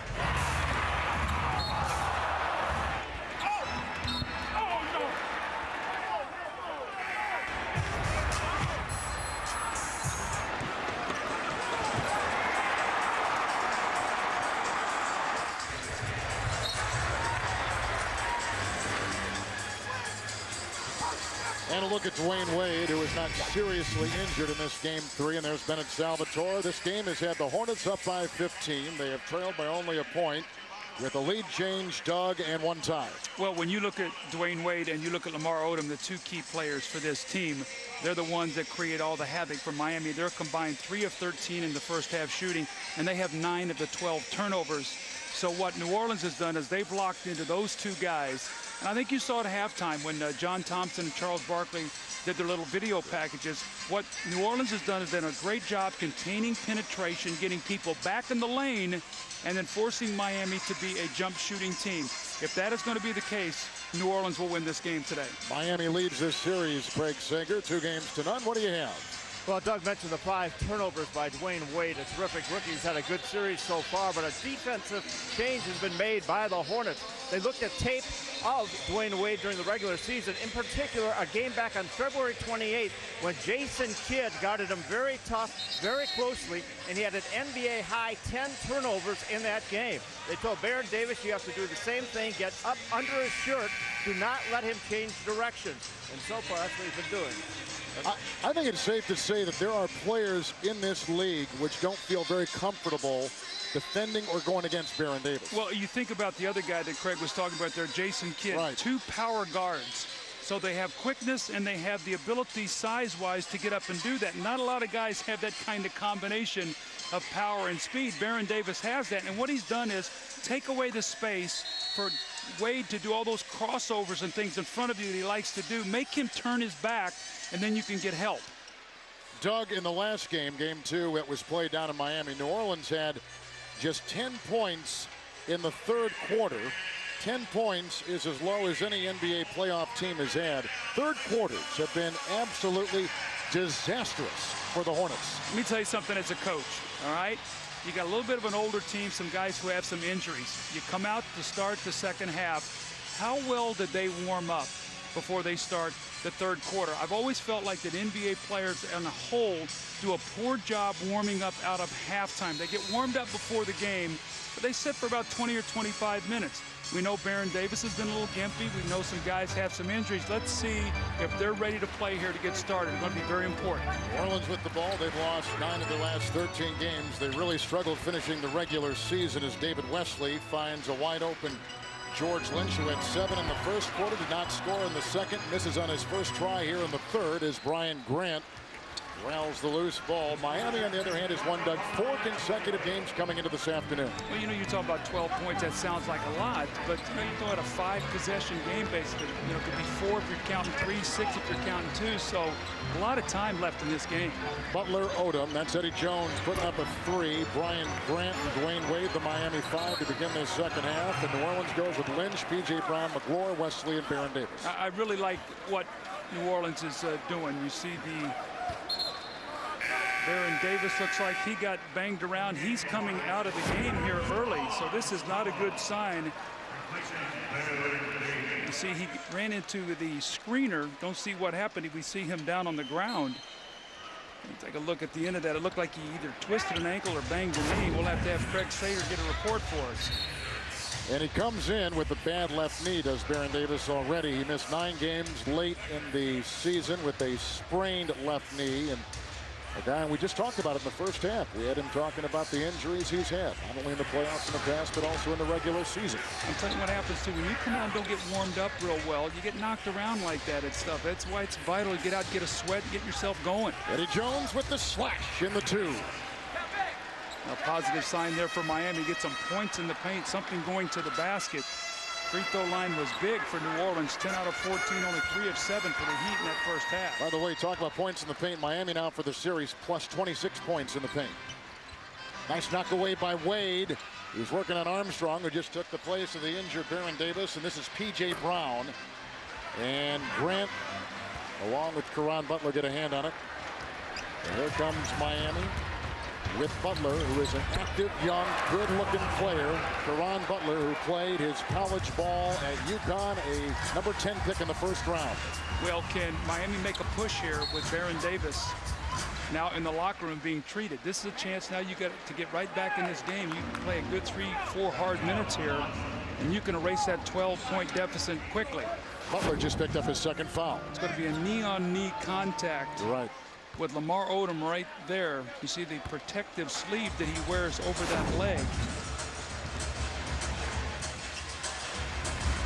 Brown, and he finds George Lynch. Nice pickoff by Caron Butler. Miami scores here. I think you'll see a timeout. Butler dribbles off his foot, and then Wesley the last to touch it in 17 seconds on the shot clock. This is very reminiscent of the way New Orleans has started the third periods. They're out here. They don't have the same energy. They're looking around.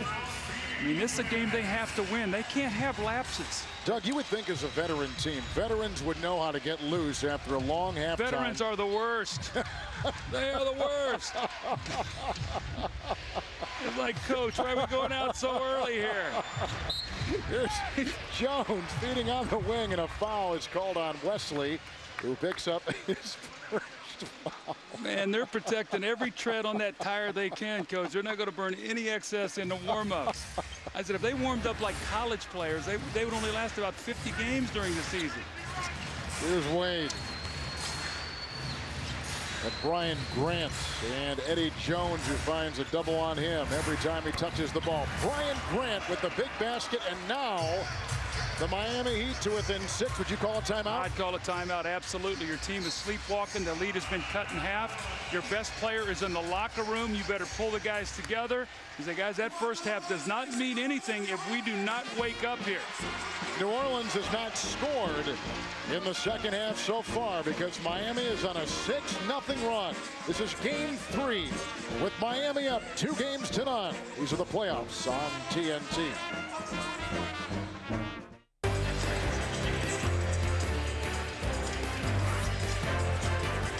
From New Orleans this afternoon, the 2004 NBA playoffs on TNT are brought to you by Southwest Airlines, the official airline of the NBA playoffs and finals.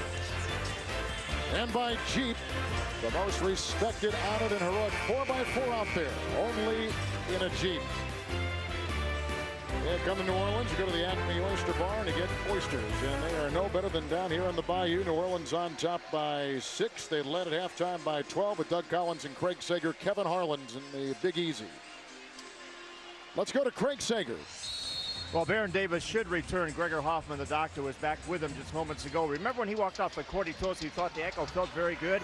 Well, he did not have it retaped at halftime like he has been doing. Instead, he did some plyometric exercises trying to keep it loose, but then as soon as he went back out there, he did re-injure it, so now they have retaped it, something he had been doing before this game. And Craig, let me reiterate, as we see a 3 here by Armstrong and a putback, no, shot clock violation. Craig, it is the ankle and not the knee. Yes, it was the left ankle. Because the knee has been a problem for him. That was during early in the year, but the reason he missed games late was because of the ankle.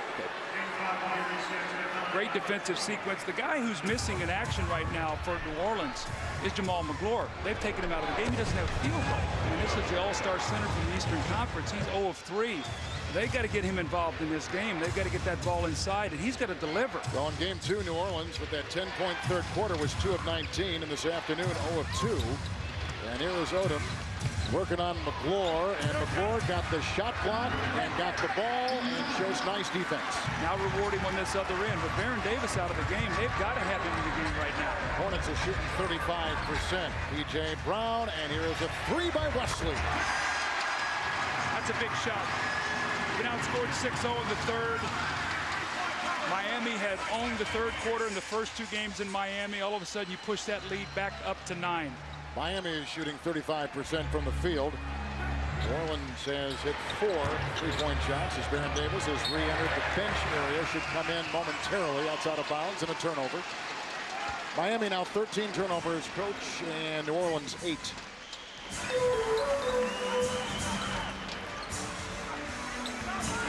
Brown, Wesley, and the go for McGlure. Again, he is 0-3. Look at the defense of Odom. There you go. First basket tonight. I used some strength that time. He knew he had the matchup there with Lamar Odom. Brian Grant was not playing, and Brian Grant is stronger than Odom, and he can really bang him off that post. Got to keep going back in there to McGlure. Get him involved in this game mentally. Nobody for Miami is in double figures this afternoon. Butler has got 9. And they go to Grant over McGlure. And Brian Grant has got 6 points and 5 rebounds. Miami +1 in rebounding this afternoon. For the series, they are now +8 over a taller New Orleans team. Wesley, another 3! David Wesley can hit that shot as well as anybody in the NBA. That's why he's so important to this team. They were on their heels. 6-0 run Miami to cut the lead in half. 2 threes here to push this lead back up to 12. Wesley 3 of 3 from above the arc today. And here comes Jones. 3 white jerseys around him. Nice defense by New Orleans. Armstrong.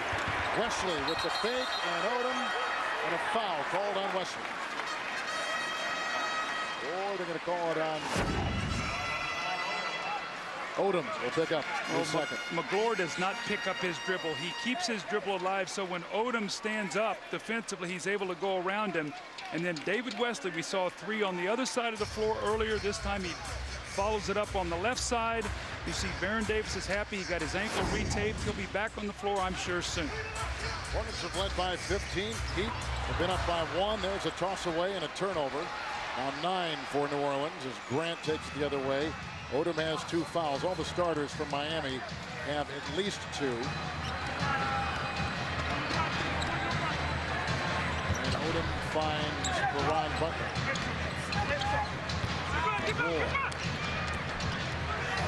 Shot clock at 2. And Lamar Odom with another miss. He's 2 of 8. See, back to the jump shots again, and that's when Miami struggles. Baron Davis on the bench. He is the game's leading scorer with 17 points. Rebounding leader is Caron Butler with 9 for Miami. That's P.J. Brown. And they got numbers coming back. The very quick Dwayne Wade and a charge on Wade.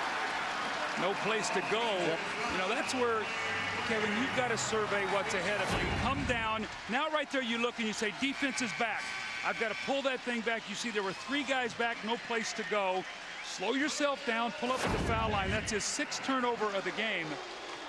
And that has really cost Miami here today. He's had 6, Lamar Odom's had 4, so those 2 have combined for 10 turnovers. So Davis is in, Lynch has just left. Lynch just took it and maybe even got a cut on the chin on his lip. And we're going to take a look at that in the locker room. Probably, well, maybe stitches. And they go to P.J. Brown with Baron Davis retaped and reloaded. To P.J. Brown. All kinds of traffic in that lane. Brian Grant with the rebound. Well, P.J.'s really struggled to find any kind of shooting at all. He was 2 for 5 in that first half. And a drive inside, and Odom can't get it. Grant digs it out and slams it through. And Miami comes to within 10. Makes all the hustle plays, all the tough plays for you. Again, I wish I could watch him play a season when he's about 6'10". And I know it's not going to ever happen, but this guy's got the heart of a giant. I love the way he plays. Right, with 8 points and 7 boards. Armstrong. Brown with the screen, the switch on defense with Odom, and Armstrong spoon feeds McGlure in his last basket stuff right underneath, trying to manufacture something for Jamal McGlure. Well, normally Miami does not allow that kind of dribble penetration, but we see it all the time. When you get in the lane and the big man has to step up, it frees that big man to be free right on the doorstep for the easy score. after the nice little surge to get started where they cut it to 6. Now New Orleans has pushed the lead back up to 12. A little bit more of a comfort zone for them now. Dribble penetration, you get inside, what happens? The big man steps up to help, and when he does, McGlory gets his second field goal of the game. The big man's involved. New Orleans is up 12, and Tim Floyd is happy for the moment.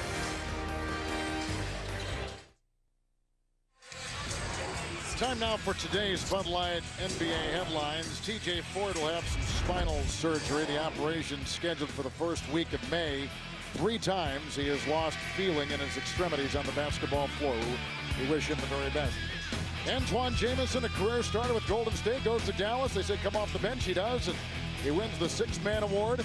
And Steve Francis, what a terrific 27-point performance by he and the Rockets last night. They beat the Lakers in Game 3, 102-91.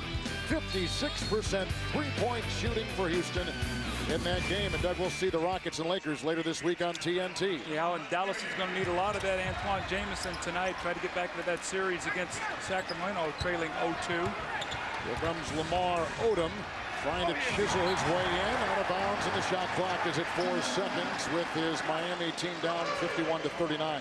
Well, even though Jamal McGlory only has 2 field goals, he's making his presence felt around that lane area, because as Lamar Odom and the Miami Heat get into that lane, he's changing a lot of shots and blocked a few as well. Miami has hit 2 threes this afternoon. Here's Eddie Jones in a 2-point try, and Caron Butler puts it in, and Butler becomes the first Heat player in double figures. He's got 11 points and 10 rebounds. He's having a nice game. He's 5 of 10 from the floor. The rest of the Heat struggling mightily to try to find a way to get a field goal. Hold on. David Wesley launching at 3. The Hornets are 5 of 12, 3-point shooting this afternoon. Well, that would have been a big one. That would have pushed their lead to 13, which would have been the biggest of the game.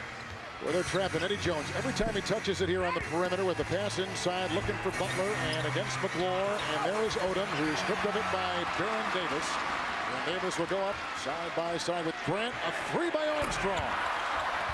Remember, only Seattle takes more 3-point shots than the New Orleans Hornets, as we see. A college football player, actually, was Daryl Armstrong, and he goes flying out of bounds. He was a field goal kicker, and he loved Mark Mosley because he kicked straight ahead like Mark Mosley. Right. So he was played at Fayetteville State. And he was good. For Jeff Capel Sr. His son Jeff did a great job this year. But he liked playing special teams, too. He liked the contact, which he receives a little bit of down there. A little spoonful from Lamar Odom. He picks up number 3. And his 6th turnover.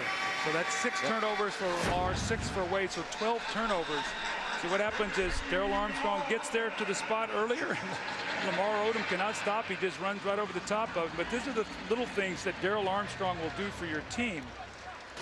They've really missed him because Daryl Armstrong brings a tremendous amount of energy. He's been banged up with an ankle. It's affected his 3-point shooting, and he's been a real great find for them coming off this bench. Quick double on Baron Davis, and Stacey Augmon in the game for Lynch.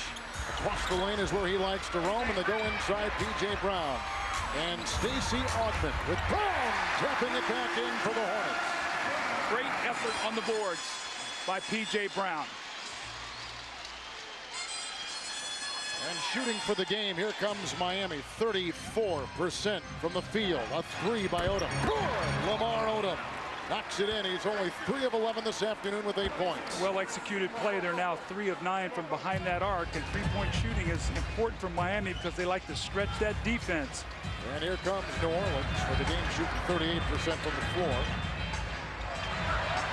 And nice defense by Eddie Jones. They got some numbers. Nice pass by Alston into Odom, and a foul on Wesley with bodies all over the floor, and Butler is holding on to his right ankle with Jones being helped up by Baron Davis. And as the bodies are strewn, let's bring in our resident Dr. Sager. Craig?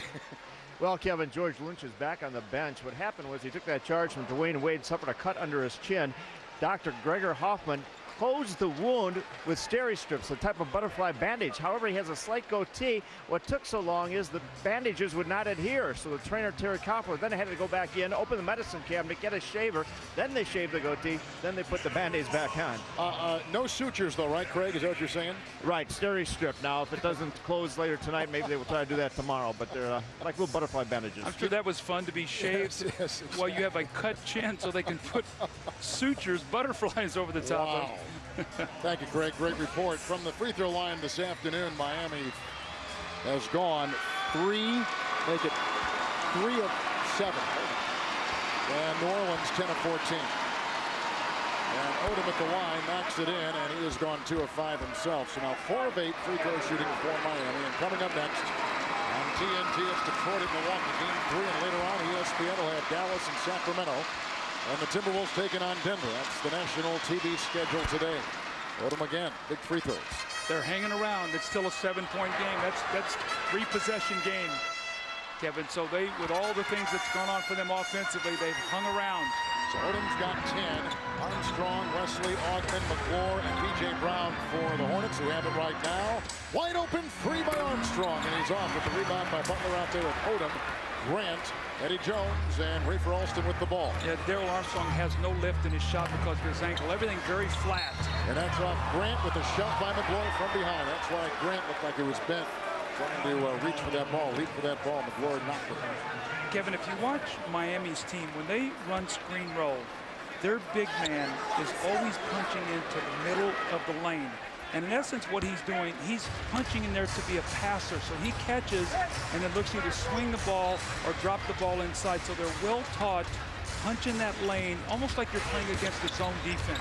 Here's Odom with a corkscrew move on P.J. Brown, and the rebounding in this game now finds the Hornets down by 4, -4. New Orleans, a bigger team in rebounding. That's what they have to do. They were being out-rebounded by 4 games the first 2 games. If they don't win the battle of the boards, they won't win this series. Here's Augman. This game is contained a tie and a lead change. That's it. Hornets have been up by as many as 15. Their lead now is resting at 7. A second left in the shot clock for P.J. Brown. And the tap in by McClure, who has got every second half basket right underneath and right next to the rim. Well, he now has 3 field goals after being 0 for 3 in the first half. More importantly, P.J. Brown recognizing the clock. Even if he missed a shot, he got it up there. We got a new clock, and we're able to tip the ball in. McClure's got 6 points in a 3 of 3 third quarter. Miami has had a 1-point lead earlier in the game. Here is Odom bulldozing his way into Brown with a foul called on P.J. Brown, and he's tagged with his second this afternoon. Just the awareness to get this shot off right ahead of the shot clock. When that ball's in the air, you're going to see the shot clock has gone off. But Jamal McClure inside, and that's what you have. Impose your will. Find a way to get some points. We now have 3 field goals for him in this period after going scoreless from the floor. He did have some free throws. He had 4 free throws, but now he's working himself. Sometimes you got to work yourself to a 20-point game. It's not going to be a conventional drop it in the post, work your game. Sometimes you just got to find ways to score. All right, Doug, we've got 1:13 left in the third quarter. The fourth quarter just minutes away. 55-47. New Orleans is on top. Take a look at the big picture of this game through 3 quarters. Well, I think that if you're Miami, you say, you know what, do we have a run in us? Our defense is good enough. If we can continue to find a way to get some stops and rebound the ball, do we have a 4 or 5 minute run where maybe we can steal this game? They've outplayed us the entire game, but do we have one little surge that could steal the game in the fourth? And how about New Orleans? Just keep pounding it inside, getting to that free throw line, playing the good defense, and no layups. Take away the fast break, the transition game. Here's Lynch. Nice defense by Odom, who sticks right with Lynch, who puts up that mid-range jumper, and a rebound by Udonis Haslem, who just checked in. Alston getting by the defense of Armstrong, and Odom working inside on Lynch. Caron Butler. Bad-looking shot. That's a big hoop right there. You get that score. It's a 5-point game. You get a 2-for-1 possession, and you're right back in the thick of things here. Here's Lynch.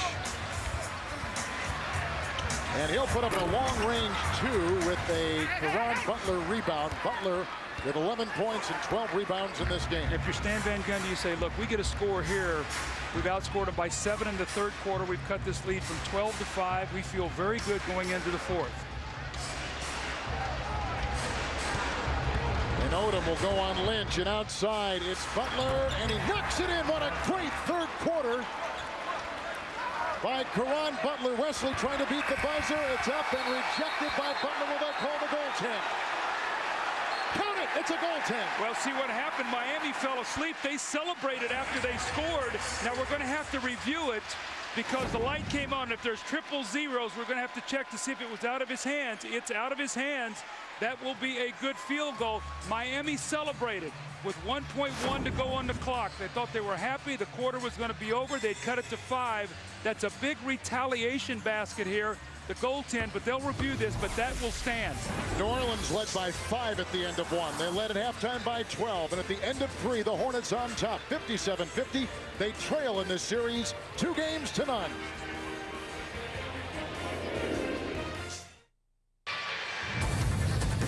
Here in New Orleans, let's take a look at our Gatorade X Factor of the game. Emotion, you wanted a professional feel out of New Orleans this afternoon. I think that's what they've shown. They have shown that competitive spirit, energy. You got a veteran team here. This team's got pride. You got to show it. And you see the face of Baron Davis. He's their leader. It starts with him and it filters down to everybody else. And that's what this game is all about. Playoffs are passion. It's toughness. Playing through adversity.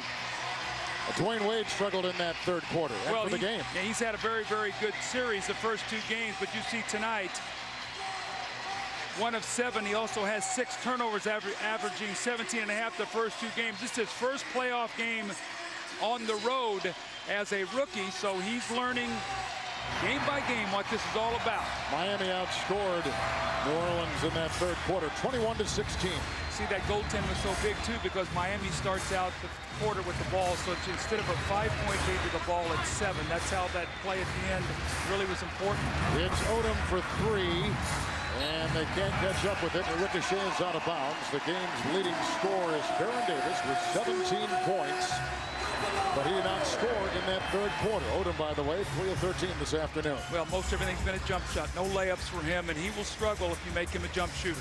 Miami leads this series 2-0, and no team has come back from a 3-0 deficit in the first round in the NBA playoffs. Lynch open. That's a 2. And his first points since the first quarter. Well, now if you're Stan Van Gundy, you've got to make sure this game does not slip away from you. Got to get a basket here. Can't let this game get back into double digits. Ray Alston out there with Butler, Haslam, Odom, and Dwayne Wade. That is the Miami 5, and they're coached by Stan Van Gundy, who took over early in the season, has done a remarkable job, got some votes for NBA Coach of the Year, and well-deserved votes. And in the words of Charles Barkley, the good-looking Van Gundy. Lynch, McClure, Ogden, Armstrong, and Davis, the New Orleans 5. That begins our fourth quarter. Nice pass, Wade, Odom. They find the open Caron Butler. Rebound by Haslam, good offensive board, and Butler tries to smash his way inside with a foul, and it goes on George Lynch. It's a first on him. I love the way New Orleans defense is collapsing in that lane area. Watch what happens. Look, he's going to be met by George Lynch. McClure is waiting there, but even the rebound before that, when Lamar Odom took the ball to the basket, 3 guys collapsed him and made him kick that ball out when Butler missed his jump shot. So you can see their whole thing is keep these guys out of the lane and away from the front of the rim. Butler's looked good this afternoon now with 14 points and 12 rebounds as P.J. Brown sits with his 6 points and 9 boards. Miami comes into this game having won 4 straight. New Orleans coming into this game had lost 9 of their last 13 games. And again, Miami is up 2-0 in this game 3 best-of-7 first-round Eastern Conference playoff series and out of bounds. It's going to be a foul on Jamal McClure. He ripped down Udonis Haslam as that ball was going out of bounds. So remember now, fouls starting to mount up in the fourth period. Who can get to that free throw line, get in the penalty the soonest? Because in a low-scoring game like this, it could be free throw shooting in the fourth quarter that swings the game in your favor. New Orleans has led after every quarter. 5, 12, and 7 points coming into the fourth. Here's Odom. Now to Wade with Davis getting screened by Odom, and that is out of bounds and 12 seconds on the shot clock. Well, Tim Floyd told us before the game, he said, we feel very good about what they're doing offensively. We feel like we can get our defensive stops. He said the transition game is what killed us. Well, today, they've shut that down. Austin 3 of 5. Boy, they've been trapping and doubling everybody on the perimeter. Finally breaks free, and this is his third shot. Odom is there with the big offensive rebound. His 14 points and 6 rebounds. Give credit to Udonis Haslem there too. He kept that ball alive, which enabled Lamar Odom to be able to finish it up. Just a very nice hustle play. That won't go into box score. And Stacey Augmon. Butler is there. Rebound by Lynch. Good offensive rebound, but knocked away. Odom is the one who got it. Here comes Rafer Alston. So you get a 3 here. It's a 1-possession game. Butler's been hot. Alston with the ball. Lamar Odom. Rebound by Baron Davis. 17 points, 5 rebounds, and 4 assists for Davis, who grinds his way for 2. See, he puts that big body on you, and he just straightens you up. I mean, Dwayne Wade is a powerful little guard. I mean, when Baron Davis got that shoulder in there, he couldn't even jump. He just froze him. Bad ankle, bad knee for Baron Davis, who had a knee, or rather an ankle twist earlier in the game. And a nice offensive rebound by Wade, but he stepped out of bounds. They have really frustrated Dwayne Wade today. He's 1 of 8 from the floor. But watch this now. Watch him when he bumps him with his right shoulder. Right there. Can't even jump. He just sort of freezes you, takes your legs away, and gets a nice finish. So just a gutty move by Baron Davis. Davis is still the game's leading scorer. Here's a 3. Rebound by Haslem. Rebounding in this game. Miami is +6 for the contest and ++ in the series. Dwayne Wade doesn't trust his jump shot right now, so he's trying to over-penetrate and get in the lane. Every shot is being contested. Odom against Lynch, and across the lane goes Lamar Odom with a foul on Lynch. Does it surprise you? We've got supposedly a power team in New Orleans, a taller team in New Orleans, yet in the glass area they have not been able to control rebounds. Well, it's more of a scramble game because when you have to do so much trapping on the pick and roll, your big guys get strung out. That's why all 5 guys have to rebound, but right now New Orleans is in control of this game with their defense. They're exerting their will. Timeout.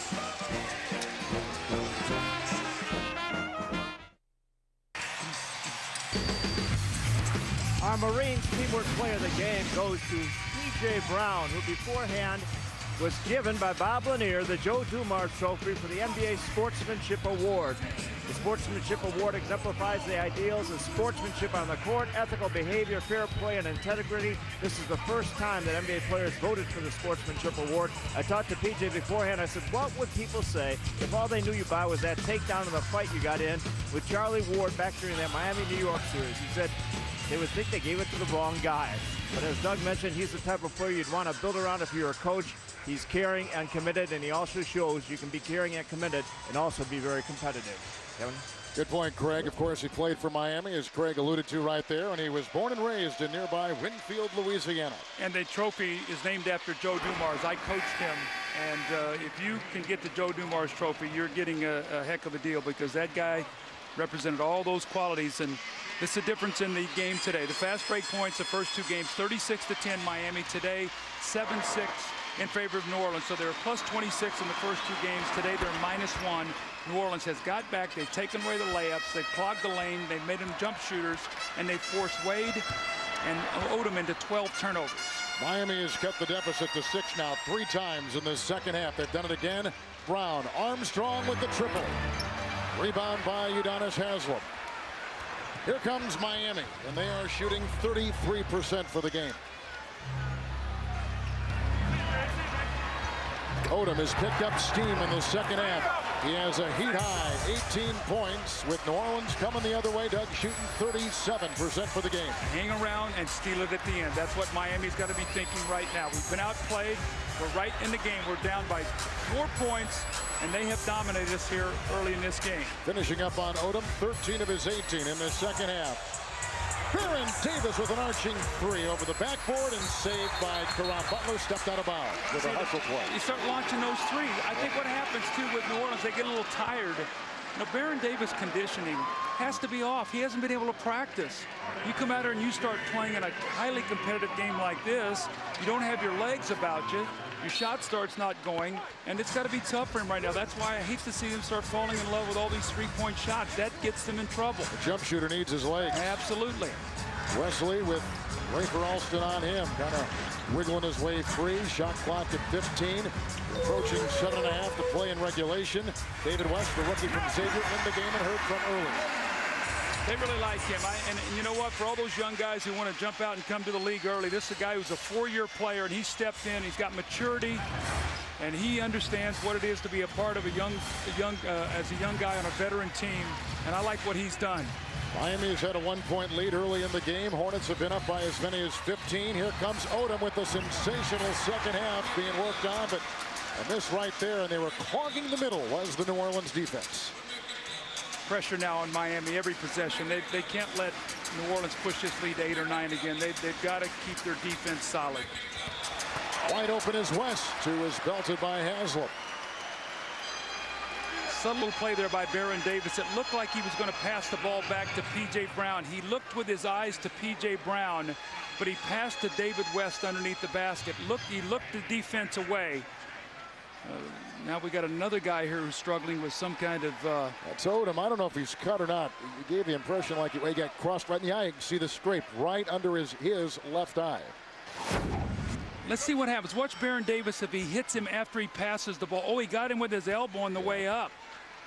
But you see, Haslam was moving up to rotate to P.J. Brown, and he looked him off with his eyes, and when he started up, he dropped the ball inside to David West. So as the game got close here, got down to 4 points, David West hits a big jumper. He steps to the line, makes the free throw. So if he can give him a little 4-point spurt here, he doubles that lead from 4 to 8. There's not Freddie Pacheco, the fight doctor, but there is blood, as you can see, out of that cut. And these are the first free throws in this half by New Orleans. The Hornets are now 12 of 16 from the free throw line. And Miami 10 of 15 from the stripe today. They're going to have to go close that cut. We'll send our fight doctor, Craig Sager, on that story. Jones for 2. A nice hustling rebound by P.J. Brown, who Doug today has corralled 10 rebounds with his 6 points. Well, if Lamar Odom has to be back in that locker room long, getting stitched up, they won't be able to win this game. So that could be a critical play with the blood rule. Him back in the locker room. By the time he comes back, it might be too late. Wesley, West, stripped of the ball and off of New Orleans with 6.5 to play. Well, as we said before, New Orleans has led the game most of the way and been up by as many as 15 points at one time. You know, as an opposing coach, you never want to see anybody get injured, but I'm sure Tim Floyd's saying the longer Lamar Odom's back there, the happier I am. He's their best player. Miami 3-point shooting this afternoon, 3 of 10. Grant is in for the injured Odom. Alston for 3. And a great putback up and in by the hustling Caron Butler with 14, making 16 points and 14 rebounds. It's good to see him back. He had knee surgery early in the year, really struggled, had no legs to start the season, was very frustrated, was out of the rotation, and he was a big part they finished so strong. New Orleans 5 of 17 with the threes. Here's Wesley thinking about 3, maneuvering for 2, and brings it. That's a nice job. You don't have to shoot that 3. Take one little bounce and make it a higher percentage shot. That's a nice job by David Wesley. Wesley's got 14 in the game. He was gone 5 of 9. 5.5 left. Butler to Alston to Jones. Eddie Jones for 2. David West with a good-looking rebound as he took it away from Haslam. David West giving him some nice minutes. Young player out of Xavier. Had a terrific college career and has stepped in here doing some nice things.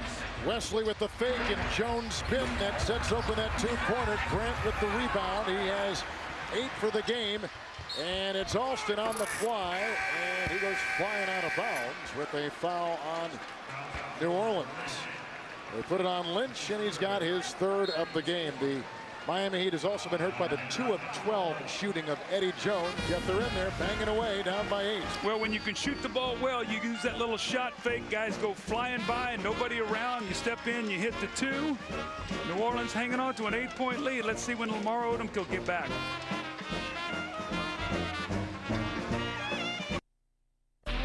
The 2004 NBA playoffs on TNT. Brought to you by Hyundai.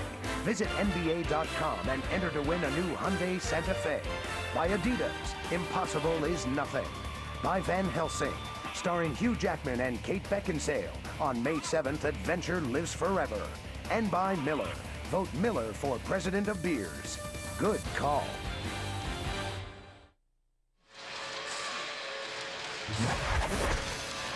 You're watching the NBA playoffs on TNT with Craig Sager and Doug Collins, Kevin Harlan. Miami is down by 8. They trail by as many as 15. Well, Kevin, a couple things. First of all, we talked so much about Miami's running game. New Orleans has done a great job. They're actually winning that battle 7-6 today. Miami is staying in the game with their offensive rebounding. And you say, how can a team that's smaller get so many offensive rebounds? Because when you have to trap the ball out on the perimeter so much, you're scrambling. And so when a shot goes up, it's tough for your big guys to be able to clear the board. So Miami has 11 offensive rebounds. They have 15 points. New Orleans only 5, so they're plus 10 on the offensive boards. That's the only reason right now they're within striking distance. Alston is at the free throw line with 5:05 to play in regulation. Craig, what do you have? Well, Lamar Odom is back in the locker room meeting with Dr. Harlan Selznick. Now, the problem is it's not just one cut, but two, one above the eye and below the eye. They're trying desperately to close the wound to get him out here in the last 5 minutes. However, so far, they've not been able to close the wound. If they do have stitches, I don't think he's going to make it in time. Wow. That's a big report there, Craig. We talked about without Lamar Odom, I don't think they can make up this 8-point deficit. P.J. Brown and Brian Grant are just waging a incredible war underneath as Grant just picked up his third. New Orleans out there with Lynch, West, McGlure, Wesley, and Davis in the backcourt. And Miami with Jones, Grant, and Haslam. They've got Rafer Alston and Caron Butler on the floor. That sets up the lineups with just under 5 to play in regulation. Aaron Davis only 2 points since the second quarter. Trap, shot clock at 4. Davis looks slow. You're right, Doug. He has no lateral quickness right now. He's when he puts that leg down there. David West, another great hustle play. But you can see Barron just can't push off. Wesley pushing up a shot and a whistle. This series, the longer it goes, I mean, if this goes as a deep series, which it looks like it might, it's going to be highly contested. These are two teams, again, that don't like each other. There's a lot of history between these two organizations, trades between both organizations. You see Tim Floyd as he's trying to keep his team here in the lead. Dwayne Wade, who struggled today in his first playoff game on the road. But this is going to get hotter and hotter as it progresses. Tomorrow, ESPN will give you the Boston Celtics taking on the Indiana Pacers. On ABC, the Rockets host the Lakers. Then later tomorrow night on TNT, Knicks battle the Nets. Grizzlies take on the Spurs. Coverage beginning at 6:30 Eastern Time on TNT. Craig Sager, Doug Collins, Kevin Harlan. Just think how excited New Orleans must be. I mean, they finish up the Eastern Conference this year. They slide them over into the West. Yep. Imagine competing in the West. And this was the year to win in the East. I agree with you 100%. Ron Butler, Lynch is guarding. Davis knocked it away and picks up a foul.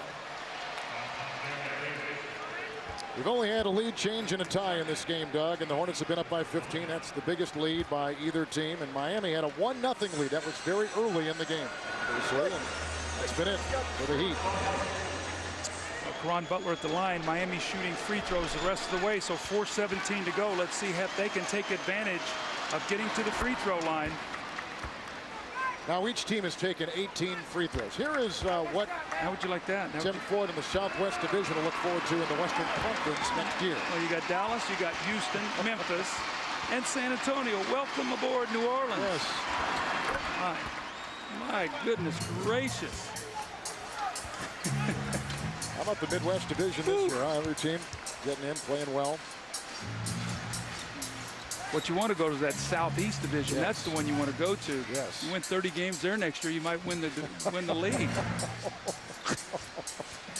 Here comes Wesley. He shook the defense, but couldn't shake it down. Gets it back on a Lynch offensive rebound.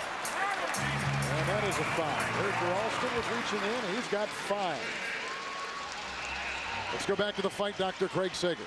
Well, Kevin, they were not successful in closing the wound with the steri strips or the bandages, so they have made the decision that they are stitching him. I don't know how many yet because he's still in there.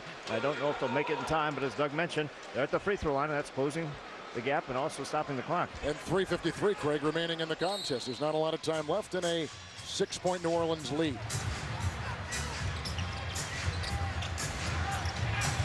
Wesley to David West. Haslam is there defending. Nice kick out. Lynch for 2. Rebound by Haslam. He's going to be the guy that gets the shots because any help is going to come off of his man. They're going to make him make jump shots. That's the game plan. Miami is shooting 33%. They have had a horrible day shooting. They combined for 43% in the first 2 games. Haslam knocks it in. You called it. 4-point game. I'm telling you, they're hanging around. This is one of those games, you're Tim Floyd, you're looking up that clock and you go, will you please move a little faster? I mean, winning this whole game. Please move, clock. Hornets are shooting 36% from the field for the game. Baron Davis. And that's the kind of move and play they needed, but he gets up hobbling again, holding on to his right arm. Well, he's looked like maybe hit his elbow, a little crazy bone there as he's shaking his arm. A little stinger, maybe? A little stinger, but what a big basket. Push that lead back to 6. Davis has 21. Nice fake by Butler, and he faked off Wesley and trains the shot. And New Orleans to within we're now at the lead of 71-67. Now, Butler's been terrific. That's 20 points and 14 rebounds for the youngster. Again, he's been a big part of their success late in this season. Wesley with Eddie Jones right there. Brown to Lynch. Oh, my goodness. Oh, my goodness. They got numbers. Davis in the way on the foul on Baron Davis. Baron Davis has 4 fouls. And a timeout taken by Miami. Well, you're up 4. You're the leader. Clock's winding down against you. You're struggling to score. You give up your body and you get a score. You push it to 6 with Ron Butler with a nice shot fake. The youngsters hit a couple nice big shots. He's got on the offensive boards. He has 20. Miami is still in it.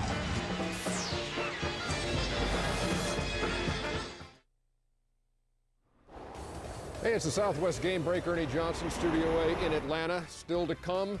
When you take on the Pistons, you got that Wallace and Wallace front line. Ben Wallace and Rasheed Wallace, who are combining for 29 points, 24 rebounds, and 5 blocks in the first 2 games. But they're tied 1-1 with the Bucks. Game 3 in Milwaukee, just around the bend. Back to Kev. DJ, thank you very much. That's a good-looking series and a big win by Milwaukee on the road. Here we've got the Heat and the Hornets, and here is Lamar Odom back on the floor, but not yet in the game, and I'm assuming Craig Sagers, he's got some stitches there. What happened in that timeout, Stan Van Gundy was not only talking about the next possession, but he's also talking about the rest of the game. He sent the ball boy back. He said, let me know if I'm going to get Lamar Odom before this thing's over. He ran back there, talked to the doctor. He said, yes, I'm doing my best. He'll be out there shortly. So you start using your timeouts if you can also, too, to lengthen the game, to give them a chance maybe to get him back out on the floor for you. So the timeouts on the road mean so much, don't they? Oh, you got to control the game. You can move the basketball. I mean, I thought Memphis did a great job of managing the clock the other day. They gave themselves a chance when Mike Miller hits that 3 against the Spurs. They win that game. But clock management, timeouts, fouls. Remember, Kevin, we talked so much about no layups. You got to make guys make free throws at this stage of the game. It's a 2-point game. If I'm New Orleans, you got to get something going to the basket. I thought the referees missed the call last possession. No jump shots here, although he lets the 3 go and knocks it down. It's a 2. It's a 2-point shot by David Wesley, who's got 18 points. Moments ago when it was a 2-point game, that was the closest we have been since 7-5 early in the contest. We're now under 2 minutes to play. Well, Dwayne Wade back on the floor. It actually been Alston out there a lot. Dwayne Wade's really struggling today. Lamar Odom is set to check back in for Miami. And Stacey Hoffman picks up his second personal foul for the New Orleans Hornets with 1:47 to play in the game. And those are the numbers on Odom. A great 13-point second half for him. 18 for the game. Caron Butler has got a career high today in rebounding at 15. A 20-point effort. He has really done so much on the floor for this ball club. Well, you know, sometimes he gets lost in the shuffle here as he knocks in his 3rd straight free throw. You start talking about the great rookie play of Dwayne Wade. You talk about the veteran Eddie Jones. You talk about the spectacular play that Lamar Odom's had here, the guts and work that Brian Grant does. And Caron Butler, when you look at the Miami team, when they finished strong, he was a big part of that because they got him back. They were actually 11 games under 500 in March. Finished up 17-5 and made their spurt, and he was in the center of that. Another 2-point game. Miami has the worst road record of any playoff team, but they're playing tough and trying to go up 3 games to none in a series with New Orleans, and no team has ever come back in a first-round playoff series down 3-0. Shot by Wesley, a rebound by Grant, and now with the chance to tie or take the lead with a buck and a half to play. What's the last time they led? 1-0? Yep, 1-0. Ray for Alston. Odom with the 6 stitches in his left eyelid. Butler for the lead and a 3. And a rebound by McClure as he rips it off the rim with 1:12 to play. Well, Tim Floyd's going to want to take a timeout. He's going to diagram a play here. Oh, it looks like... Oh, I guess he did call the timeout. He did, Coach. You're right. I thought it was one of those fake timeouts, and Baron Davis launched up the shot. New Orleans has been very efficient this afternoon with 18 assists and 9 turnovers. Just the opposite for Miami. 12 assists and 17 turnovers. Yet look at Miami. 2 points away from a tie with 1:06 to play.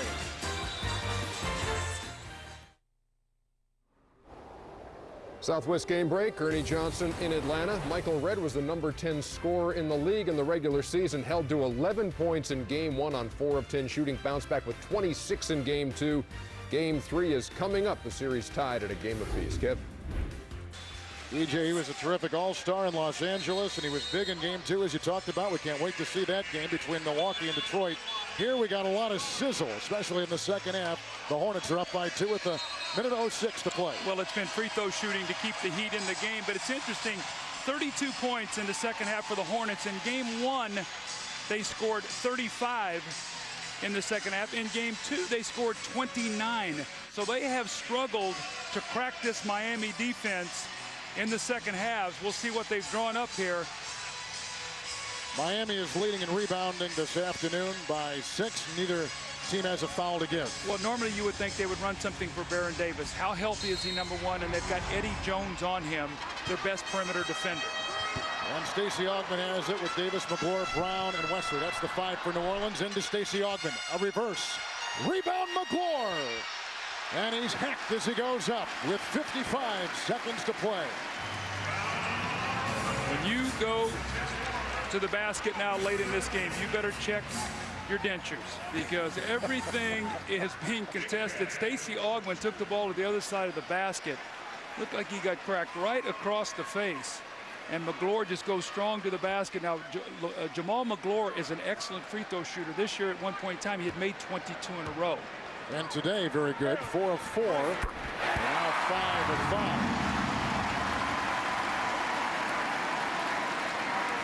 Hornets 15 of 19 from the free throw line, and Miami is 18 of 23. See what Ray for Alston just ran in and told the official. If we rebound the basketball, we want a timeout. So if there's any congestion or anything, what they want to be able to do is know that they want an immediate timeout if it's a missed free throw. Timeout Miami.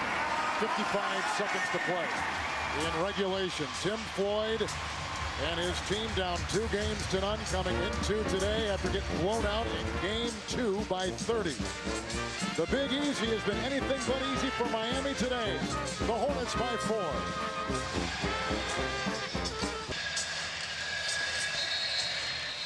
No fouls to give either way, and each team with a full timeout and a 20, with New Orleans leading Miami 75-71 and 55 seconds left in regulation. Well, still too much time to take a 3 unless it just absolutely presents itself. What you'd like to be able to do is get something quickly going to the basket, maybe get a free throw, maybe a 3-point play opportunity, but you don't want to shoot a quick jump shot if you can keep from it, and you don't want to take a 3, Kevin, even though you're down 4, unless it's just absolutely there for you and it's a very high percentage play.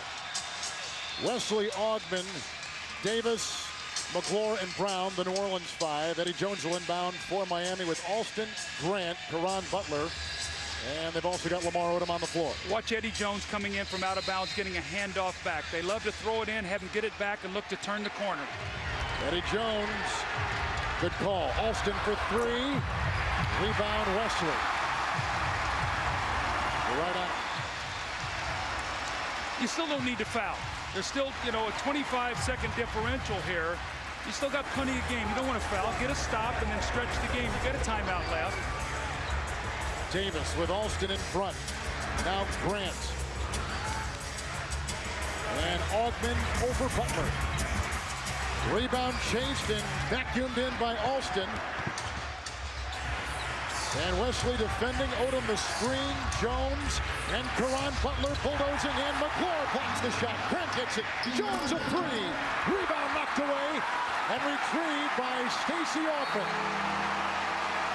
What a series, and 6 seconds left in regulation. We can tell you right now that there's a heart beating inside of this New Orleans Jazz team right now. A lot of questions about what they had left in them after they got embarrassed the other day in a 30-point game, scored only 63 points. But this is a proud group of guys. Kevin, you talked about it, the most veteran experienced team in the league. You got P.J. Brown, who's a pro, Stacey Augmon, Jamal McGlore's growing up, Baron Davis, David Wesley. And I tell you didn't see it, but right out of the pack there, it looked like it might have been a layup, and Jamal McGlore got up and blocked that shot. It really sealed the fate of the Miami Heat. Game 4 will be very interesting. Doug, the very top of our broadcast, you talked about things like professionalism and pride. You just touched on it.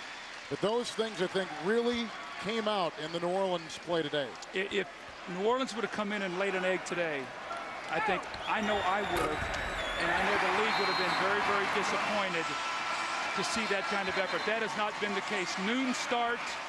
You didn't have a big crowd here to get started. They called upon themselves to get a win. We now have a series. But here's the play.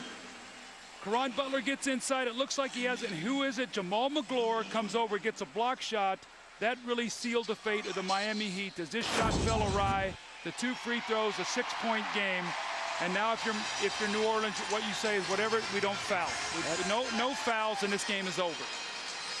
Coming up next, we've got a great Game 3 in the first round, the best-of-7 Eastern Conference playoff series featuring Detroit with Ben Wallace and Rasheed Wallace and all their great shooters like Chauncey Billups against Michael Redd, a great shooter in his own right for the Milwaukee Bucks. And you know that the Bradley Center will be hopping up in Milwaukee this afternoon. See, I love that series right now because it's the only series where, to me, playoffs don't begin until you lose the home court advantage.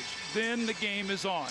Now you got to go win. None of this stuff holding serve. Now you got to go win. And that becomes the sexy thing about this series now. Absolutely. 6 seconds left. That's our game reset. And Butler will inbound. And Lamar Odom doubled and fires, and the rebound by Grant. Kicks it out. A 3 by Butler. And will not count, although it went in. It was too late, and New Orleans, facing a 3-0 deficit, comes back with a big win on their home floor in a matinee game. And Doug, had they lost today, it could have been curtains. They have kept themselves alive with a 6-point win over Miami. Well, I expect a big crowd to be in here for Game 4. This team showed pride, determination. Wasn't a pretty game, but it was a victory, and that's all you ask for. New Orleans holds Miami scoreless in almost the last 1:45, 1:47 of the game. With the final score today, New Orleans 77 and Miami 71. Throughout the day, our studio will have reaction from the locker rooms here in Louisiana. But coming up after this break, Detroit and Milwaukee Game 3. For Doug Collins and Craig Sager, Kevin Harlan saying so long from the Big Easy. New Orleans is alive and kicking.